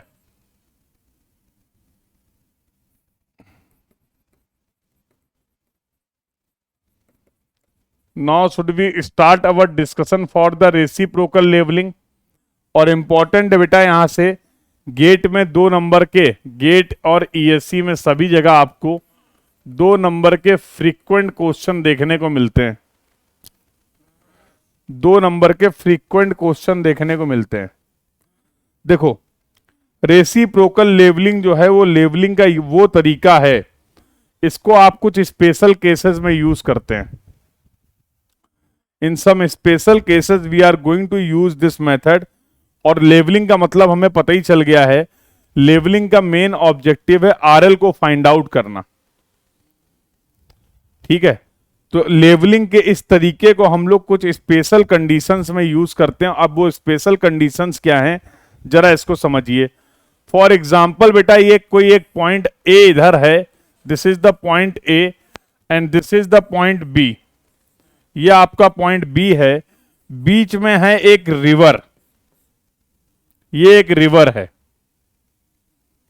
अब जाहिर सी बात है, अगर रिवर है तो इनके इंटरमीडिएट पॉइंट पे हम कहीं पे भी स्टाफ को प्लेस करके स्टाफ रीडिंग नहीं ले सकते हैं।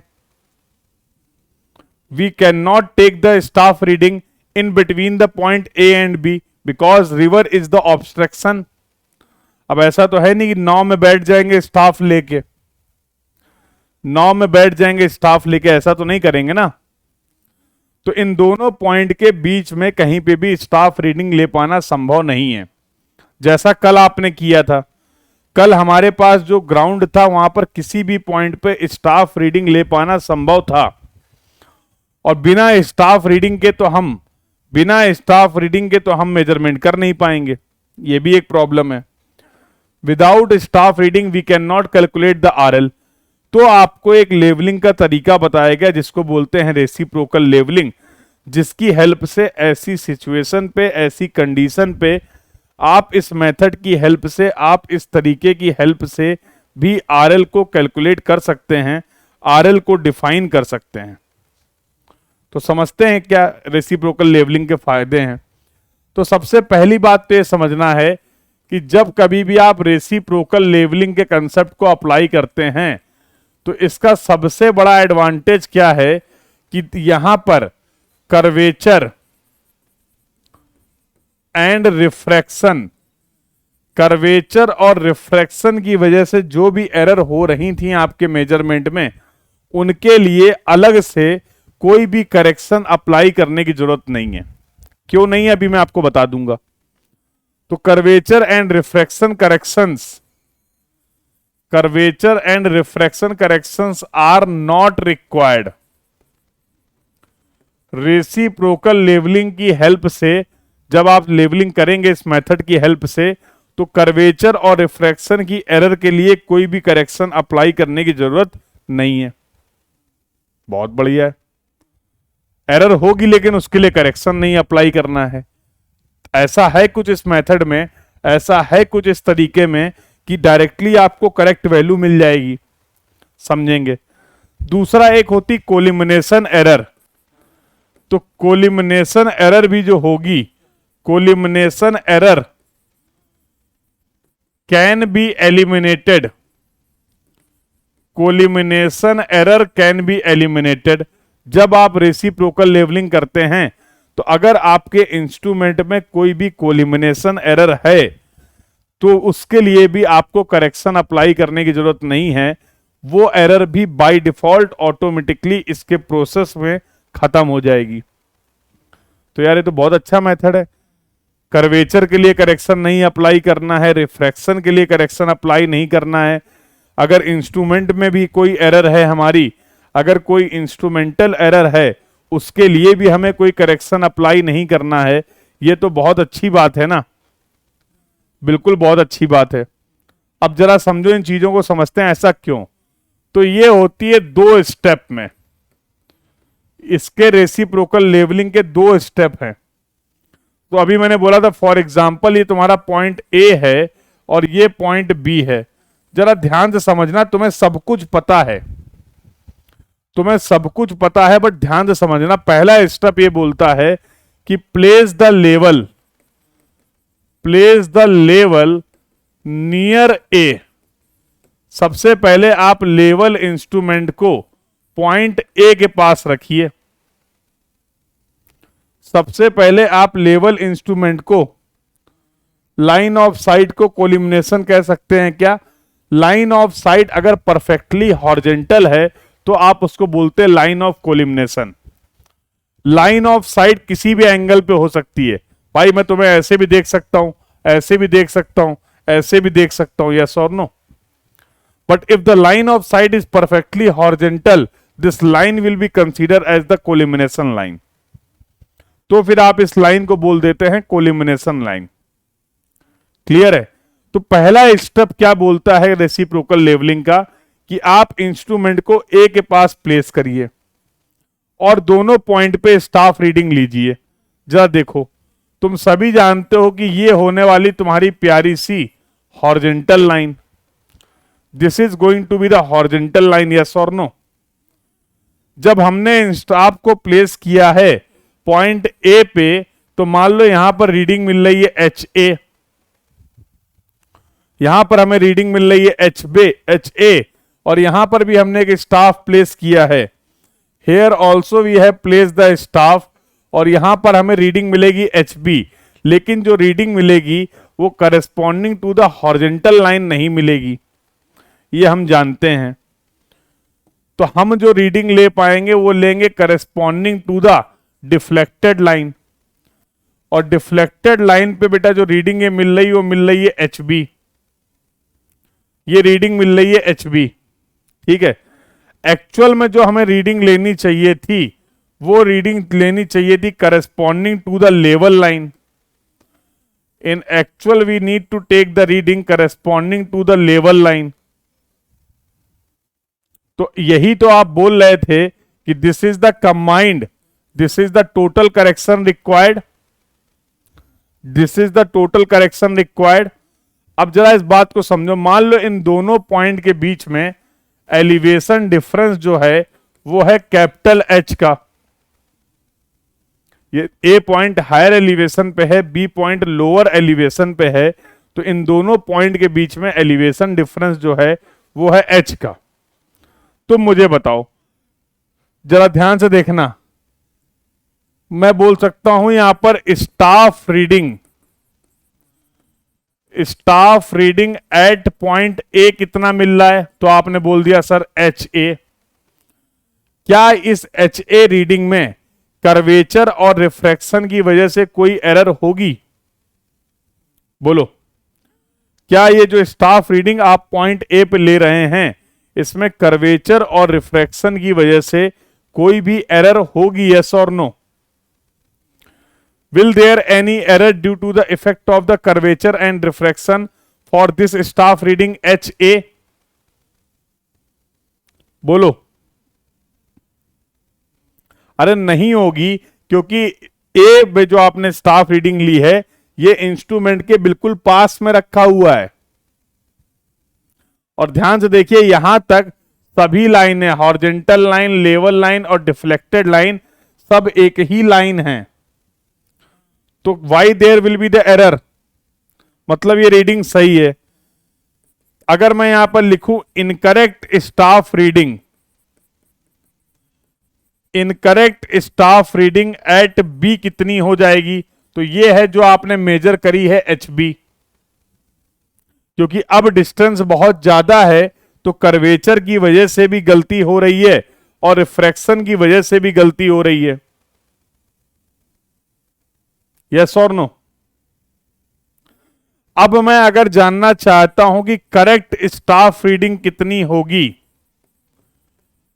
Correct staff reading at B will be equal to, तो आप बोलेंगे सर इसमें से ये टोटल करेक्शन माइनस कर दीजिए।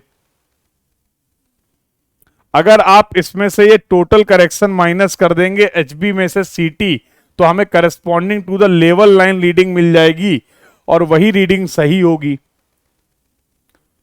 अब जरा ध्यान से देखना, ये वाली वैल्यू है एच बी माइनस सी, और अगर मैं ये एच निकालना चाह रहा हूं तो क्या मैं लिख सकता हूं, ये H B minus C total में से अगर मैं एच ए माइनस कर दूं तो मुझे इन दोनों पॉइंट का एलिवेशन डिफरेंस पता चल जाएगा। आराम से देख लो, कुछ भी नया नहीं है, ये सारी बातें ऑलरेडी हम लोग कर चुके हैं, वही सारी बातें मैंने यहां पर लिख दी। ये डिस्टेंस है, ये डिस्टेंस है तुम्हारी H B minus C total, इसमें से अगर मैं एच ए माइनस कर दूं तो क्या ये कैपिटल एच मिल जाएगा? कंफर्म करो ये सारी बातें, अगर क्लियर तो फिर आगे चलें। ये सारी बातें अगर सभी को क्लियर हैं then we can proceed further.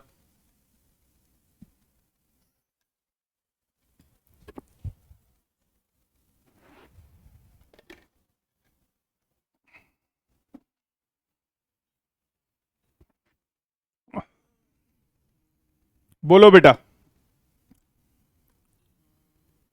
If the entire discussion till now is clear to everyone, then we can proceed further.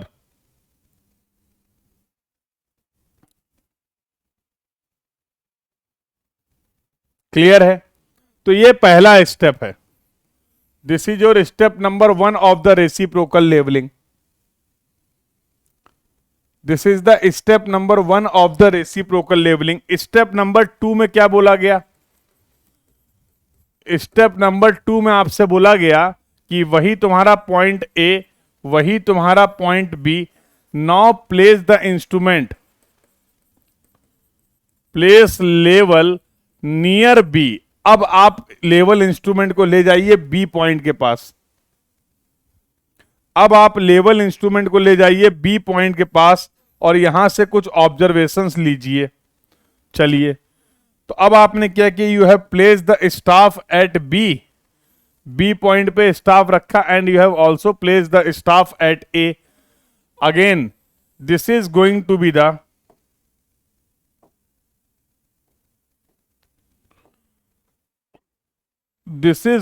B the horizontal line. ये आपकी हो गई हॉरिजॉन्टल लाइन। रीडिंग आप लेते हैं corresponding to the deflected line, reading आप लेते हैं corresponding to the deflected line. तो ये green one is going to be the deflected line. Reading आपको लेनी चाहिए, रीडिंग आपको लेनी चाहिए corresponding to the level line. तो this is your level line. यहां पर मान लो ये जो रीडिंग मिल रही है वो मिल रही है एच बी डैश, और यहां पर जो रीडिंग आपको मिल रही है corresponding to the deflected line, वो रीडिंग मिल रही है मान लो एच ए डैश। ठीक है, और वही वाली बात है, इन दोनों पॉइंट के बीच में एलिवेशन डिफरेंस जो है वो एच का है। फिर से वही बात मैं करता हूं, जरा देखना। मैं बोलता हूं correct staff reading at B जो है बेटा, उसमें तो कोई भी करेक्शन रिक्वायर्ड नहीं है, वो है एच बी डैश।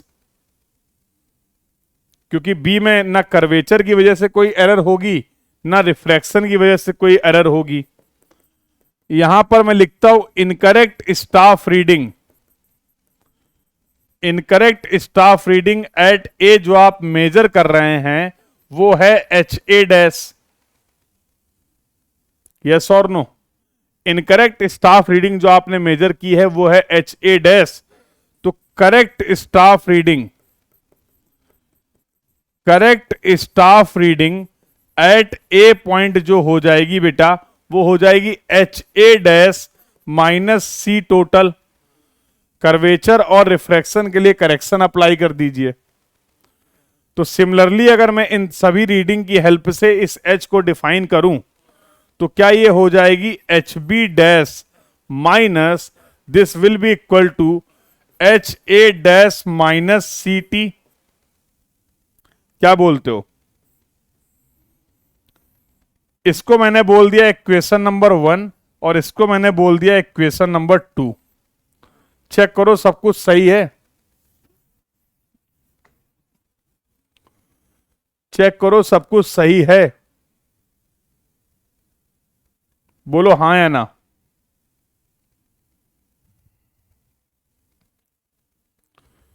चेक करो ये जो कुछ भी लिखा हुआ है ये सही है।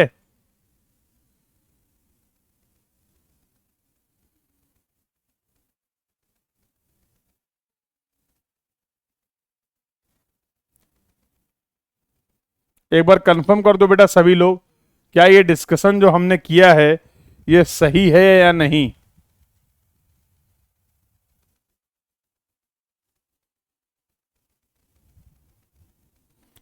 ये एच आपने पहले केस में भी निकाला, ये एच आपने इन स्टाफ रीडिंग की हेल्प से दूसरे केस में भी निकाला। और अगर ये दोनों स्टेप आपने कंप्लीट कर लिए हैं तो रेसिप्रोकल लेवलिंग हो गई है। अगला स्टेप क्या है, मैं यहां लिख सकता हूं फ्रॉम इक्वेशन 1 एंड 2। चलो मैं 1 भी लिख देता हूं। H will be equal to H B minus C T minus H A, ये देखो। और इक्वेशन 2 है H B dash, H will be equal to H B dash minus H A dash minus C T. यही है equation 1 and 2। H B positive, कौन सी H B positive, कहां इसमें एच बी पॉजिटिव क्या है, क्या कहना चाह रहे हो बेटा क्वेश्चन बताओ, क्या कहना चाह रहे हो।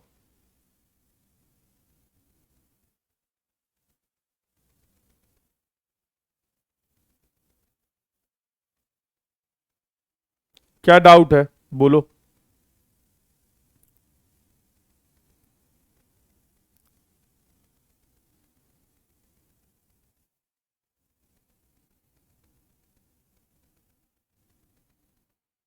बताओ भाई, एच बी पॉजिटिव कैसे आया तो एच बी निगेटिव कैसे आ जाएगा। बेटा एच बी डैश जो आपने बी पॉइंट पे स्टाफ रीडिंग ली है, जो बी पॉइंट पे स्टाफ रीडिंग ली है, जब हमने इंस्ट्रूमेंट को ए के पास रखा था तो हमने रीडिंग बोली थी एच ए और एच बी। अब जब हमने इंस्ट्रूमेंट को बी के पास रखा है तो जो रीडिंग आ रही है उनको हम लोग बोल रहे हैं एच ए डैश और H B dash. H B dash में करेक्शन इसलिए नहीं अप्लाई किया क्योंकि अब आपका इंस्ट्रूमेंट नियर टू बी है। जब हमारा इंस्ट्रूमेंट जिस स्टाफ से दूर होगा वहां के लिए हमें कर्वेचर और रिफ्रैक्शन के लिए कंबाइंड करेक्शन अप्लाई करना है। समझ आया बेटा question, the point is clear yes और no, the point is clear yes और नो।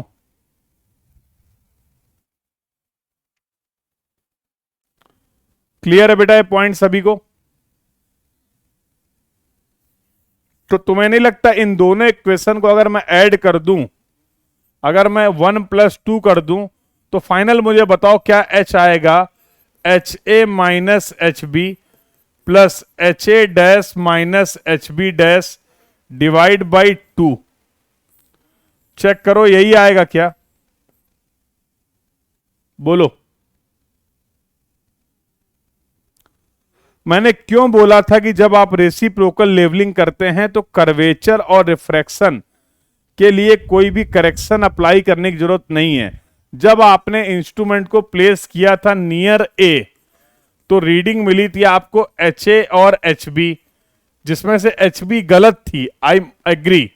जब आपने इंस्ट्रूमेंट को प्लेस किया नियर बी तो रीडिंग मिली एच ए डैश और एच बी डैश, यहां पर एच ए डैश भी गलत थी। बट जब आप इन दोनों पॉइंट के बीच का एलिवेशन डिफरेंस निकाल रहे हैं तो क्या यहां पर कोई भी टर्म आपको कर्वेचर, रिफ्रैक्शन या फिर कंबाइंड करेक्शन से रिलेटेड देखने को मिल रहा है। ये H A H B H A dash H B dash तो वही रीडिंग है ना जो हमने फील्ड पे ली है। अलग बात है कि एच बी गलत था, अलग बात है कि एच ए डैश गलत था। इस प्रोसेस की वजह से, इस रेसिप्रोकल लेवलिंग के मेथड की वजह से आप देख पा रहे हैं हमें इन रीडिंग्स में कोई भी करेक्शन अप्लाई करने की जरूरत नहीं है। Without applying any correction on the staff reading, हम डायरेक्टली इन रीडिंग्स की हेल्प से, ये जो हमारे पास मेजर्ड वैल्यू हैं, इनकी हेल्प से हम इन दोनों पॉइंट के बीच के एलिवेशन का डिफरेंस निकाल सकते हैं। समझ गए? इसीलिए हम लोगों ने बोला था कि जब कभी भी रेसिप्रोकल लेवलिंग हम करते हैं तो वहां पर हमें अलग से किसी भी स्टाफ रीडिंग के लिए करेक्शन को अप्लाई करने की कोई भी जरूरत नहीं है। Now I think this point is clear to everyone. अब होता क्या है, देखिए, मान लीजिए इफ, इसी सिचुएशन में, if RL of A is known, अगर सवाल में आपको A पॉइंट का RL दे रखा गया है और B पॉइंट का RL पूछा गया है, तो क्या आप RL ऑफ B बता पाएंगे? What will be the RL of B? तो कुछ नहीं करना है, तो आप लिखेंगे RL of B will be equal to RL of A minus H। और ये H कैसे फाइंड आउट किया आपने? With the help of the reciprocal levelling. समझ रहे हो? अगर मान लो तुम्हें पता है if RL of B is known, अब कोई ना कोई एक RL तो बताओगे ही ना, अब कोई ना कोई एक RL तो आपको बताना ही पड़ेगा ना। तो पूछा गया what will be the RL of A, तो आप लिखेंगे RL ऑफ A जो होगा that will be equal to RL of B plus H आप निकाल लेंगे with the help of the reciprocal levelling. तो ये एप्लीकेशन है आपके रेसिप्रोकल लेवलिंग का। समझ में आया? तो दोनों पॉइंट के पास हमें इंस्ट्रूमेंट को रखना है। टोटल 4 स्टाफ रीडिंग लेनी है। इन 4 स्टाफ रीडिंग की हेल्प से हम उन दोनों पॉइंट के बीच का एलिवेशन डिफरेंस निकाल सकते हैं।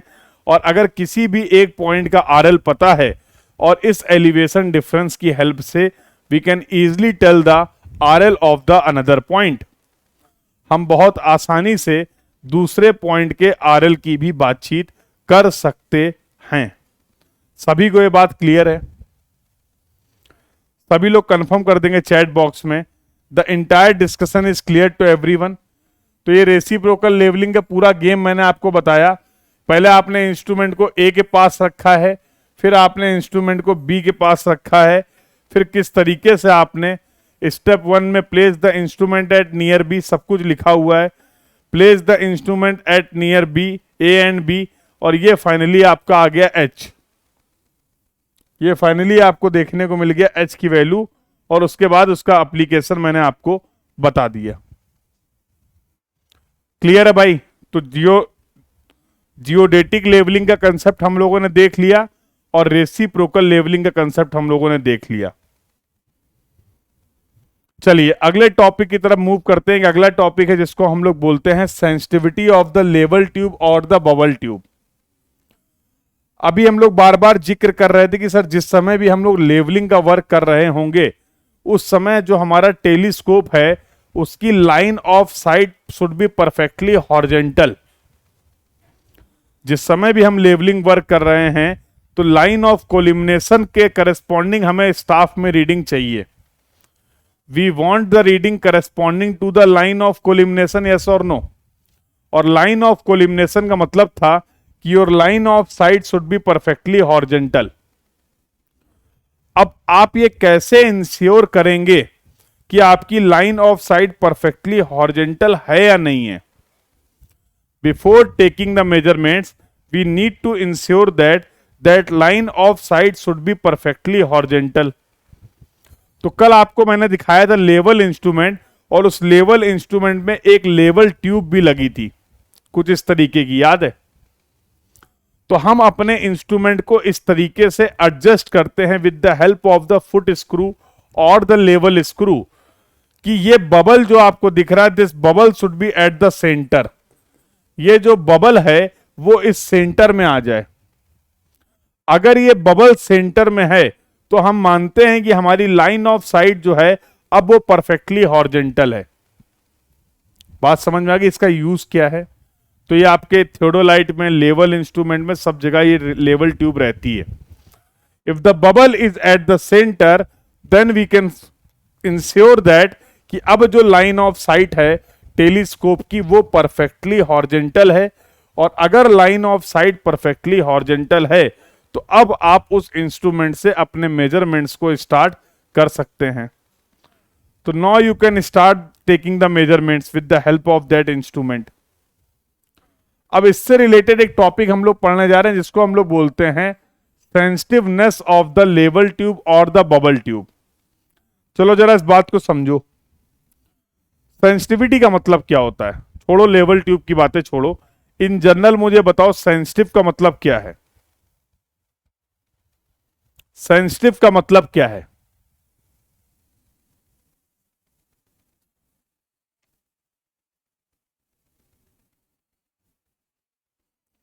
सेंसिटिव को कैसे डिफाइन करोगे?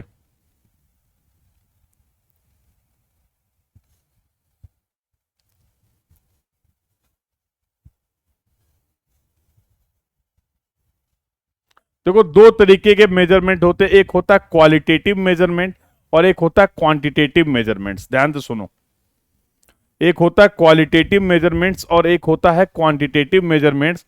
जैसे अगर मैं आपसे पूछूं कि भाई, मैं अपनी और आपकी बात करता हूं, हम लोगों से किसी ने पूछा कि क्या आप सच बोलते हैं, तो मैंने बोला हां, आपने बोला भी हां। तो अगर सच बोलने की क्वालिटी की बात करें तो हम दोनों में वो सच बोलने की क्वालिटी है। लेकिन अगर हमें यह जानना है कि मेरे और आप में कौन ज्यादा सच बोलता है, कौन कम सच बोलता है, तो उसके लिए हमें चाहिए कुछ क्वांटिटेटिव मेजरमेंट। तो अगर आप कम और ज्यादा जानना चाह रहे हैं तो उसके लिए फिर हमें बोला जाएगा, जैसे मैंने बोला कि फॉर एग्जाम्पल 10 में से 5 सिचुएशंस ऐसी होती हैं जब मैं सच बोलता हूं। आपने बोला 10 में से 8 सिचुएशन ऐसी होती जब आप सच बोलते हो। तो क्या अब आप बता सकते हो हम दोनों लोगों में से कौन ज्यादा सच बोलता है? जाहिर सी बात है आप ज्यादा सच बोलते हैं, क्योंकि आप 10 सिचुएशन में से 8 सिचुएशंस में सच बोलते हैं।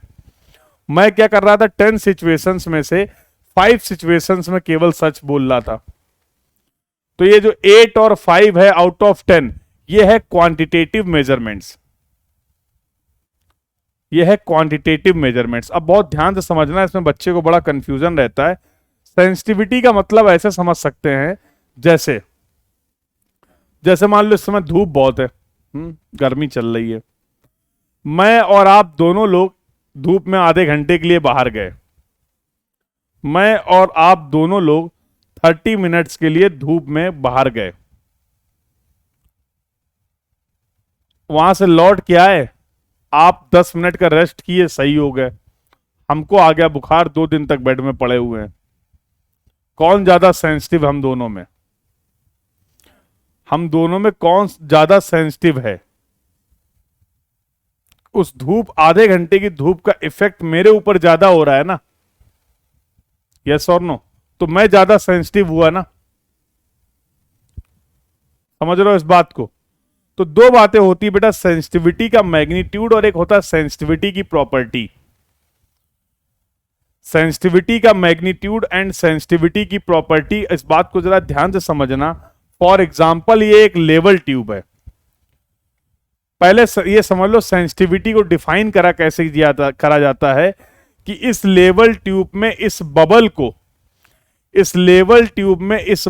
को एक डिवीजन मूव कराने के लिए जितना रोटेशन देना पड़ेगा वो होता है सेंसिटिविटी का magnitude. Again I am repeating, what do you mean by the magnitude of the sensitivity? It is the rotation required, it is the rotation provided to a level tube to move the bubble one division. To move the bubble one division, जरा ध्यान से समझना, ये 2 level tube है, ध्यान से समझना और आंसर करना। ये 2 लेवल ट्यूब है, ये 2 लेवल ट्यूब है। तो सेंसिटिविटी को हम लोग डिफाइन करते हैं अल्फा से।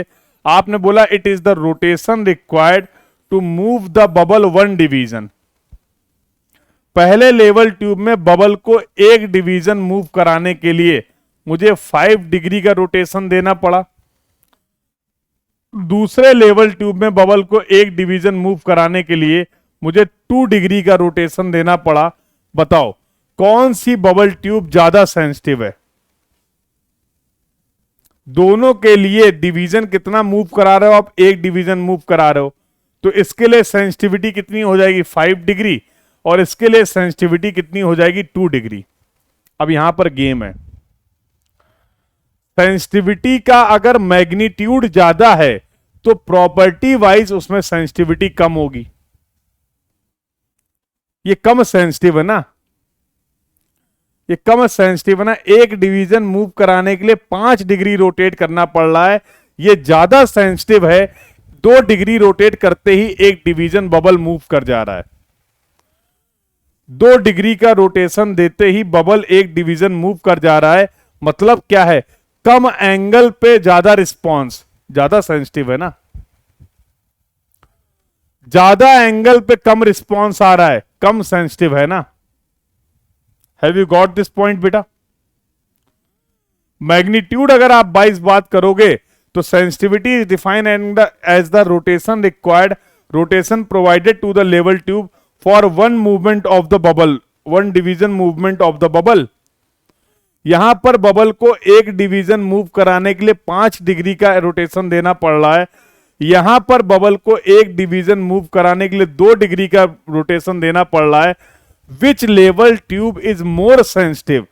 1 डिवीजन के मूव कराने के लिए जहां पर रोटेशन कम प्रोवाइड करना पड़ रहा होगा वो बबल ट्यूब ज्यादा सेंसिटिव होगी ना। बोलो हां, बोलो हां, अरे बोलो हां।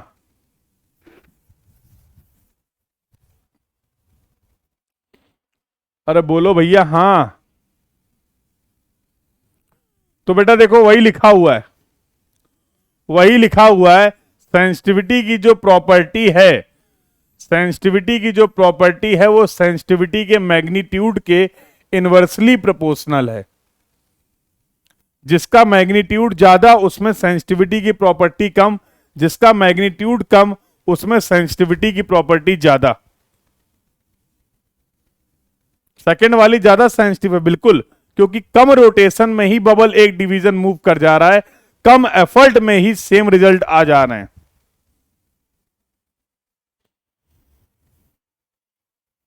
क्लियर है? The point is clear to everyone? बस इतनी ही मेन बात थी, कुछ होता नहीं है यार, सिंपल सी बात है। जरा देखो तो सेंसिटिविटी के फॉर्मूले हैं सिंपल से, यहां पर कुछ टर्म पता होने चाहिए। तो आपने बोला sensitivity can be defined as, जरा इसको समझा देता हूं मैं आपको। अब सेंसिटिविटी कैसे निकालते हैं? तो फॉर एग्जाम्पल ये आपका एक इंस्ट्रूमेंट है और ये आपने रखा है स्टाफ। ये लाइन ऑफ कोलिमिनेशन परफेक्टली हॉरिजॉन्टल है, मतलब ये सिचुएशन मैंने ले ली 1-1। अभी टेलीस्कोप में हमने कोई रोटेशन प्रोवाइड नहीं किया है। इन दोनों के बीच की जो डिस्टेंस है बेटा वो डिस्टेंस है मान लो d।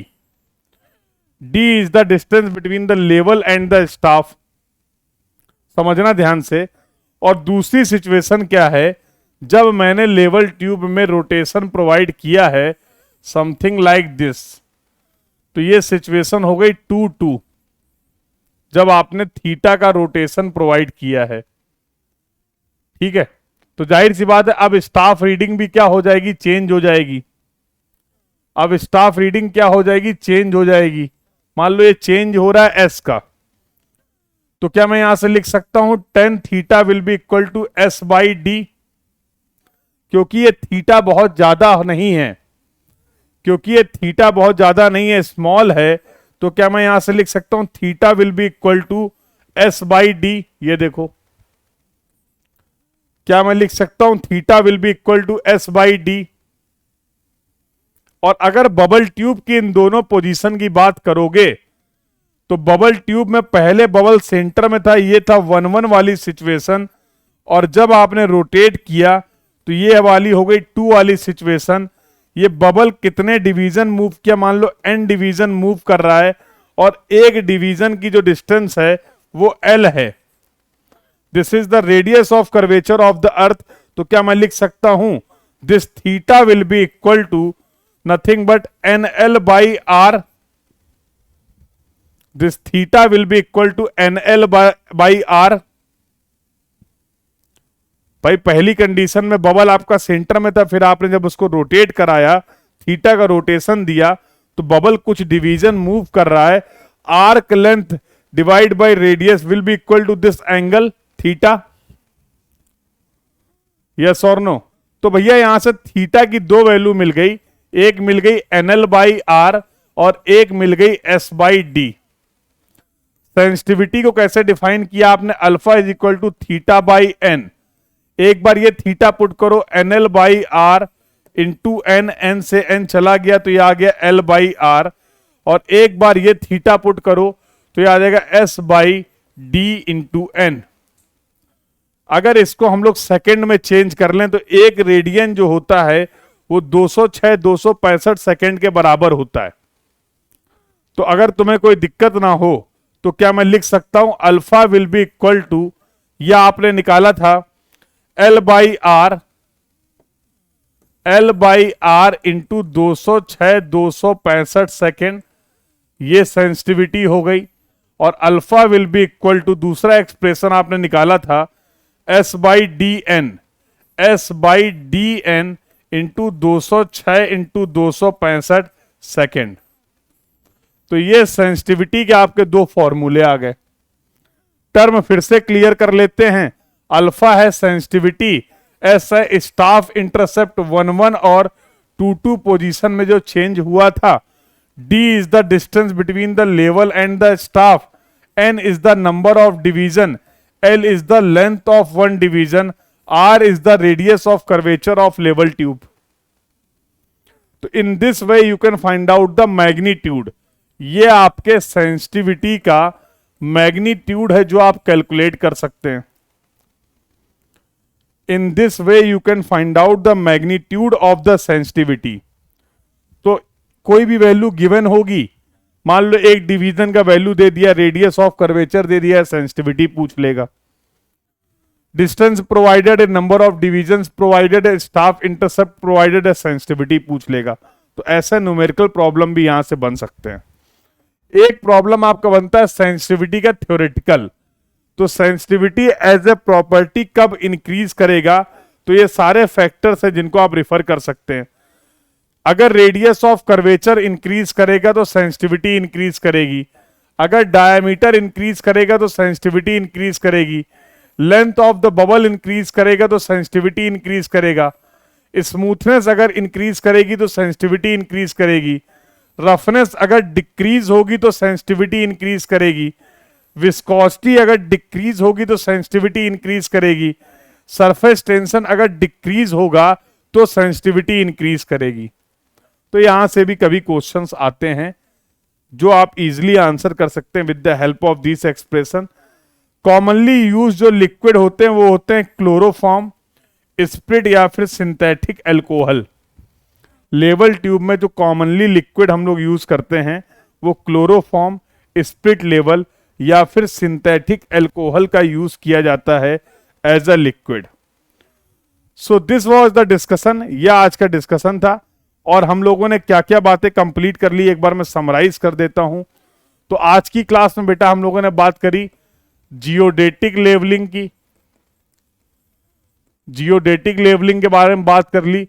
अगला डिस्कशन जो हम लोगों ने किया वो किया related to the reciprocal levelling. Reciprocal levelling के बारे में हम लोगों ने बातचीत कर ली।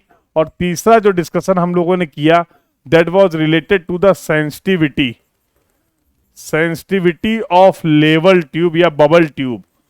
लेवल ट्यूब और बबल ट्यूब की सेंसिटिविटी के बारे में बात की। नेक्स्ट क्लास में क्या डिस्कस करने वाले हैं ये भी बता देता हूं। नेक्स्ट क्लास में हम लोग डिस्कस करेंगे लेवलिंग का ही एक और तरीका जिसको हम लोग बोलने वाले हैं ट्रिग्नोमेट्रिकल लेवलिंग। ये भी इंपॉर्टेंट है, लगातार गेट में सवाल आते हैं। लास्ट अभी जो आपका गेट 2023 का पेपर हुआ, वहां पर भी यहां से सवाल आपको देखने को मिला था। ठीक है, तो ट्रिग्नोमेट्रिकल लेवलिंग के बारे में बातचीत करेंगे, और अगली बातचीत जो करेंगे that will be related to the contour.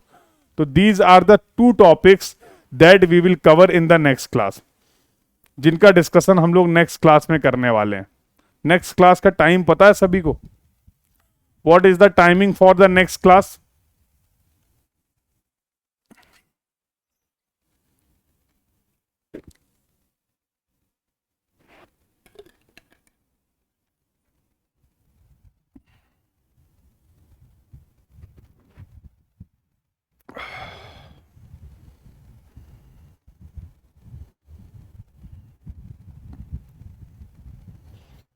बोलो भाई।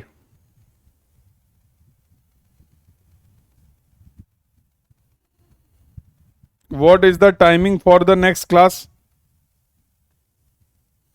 1 PM, यस।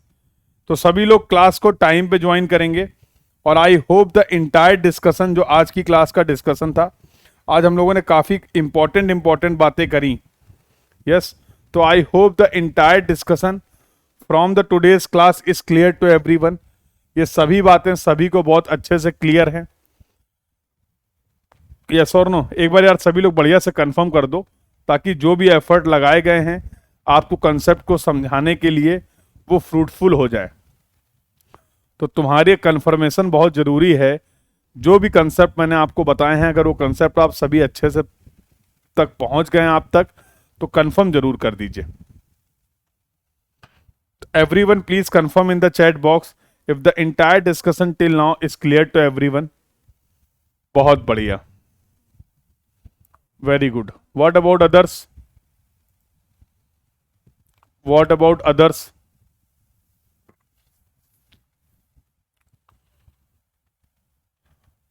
तो almost we are at the end of the levelling. लगभग हम लोग लेवलिंग के एंड पे आ चुके हैं।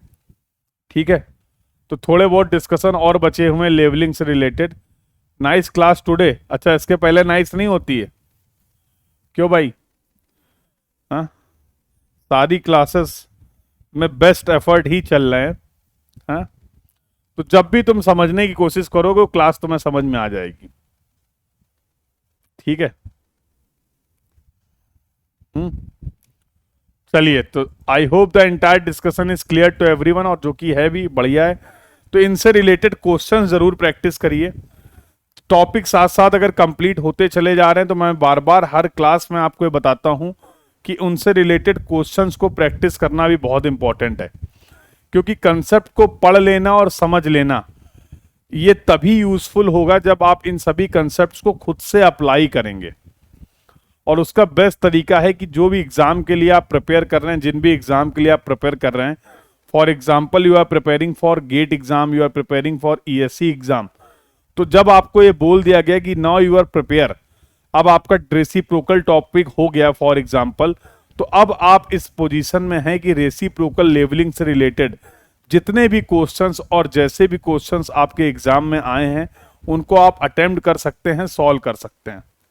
ठीक है, तो बिल्कुल आप उन सभी क्वेश्चंस को अच्छे से क्या करिए, अटेम्प्ट करिए, और कहीं कोई डाउट आए तो डिस्कस जरूर करिए। तो मिलते हैं 1 PM पे for the further discussion. So this was all about for this class. Thank you everyone, keep learning. Thank you.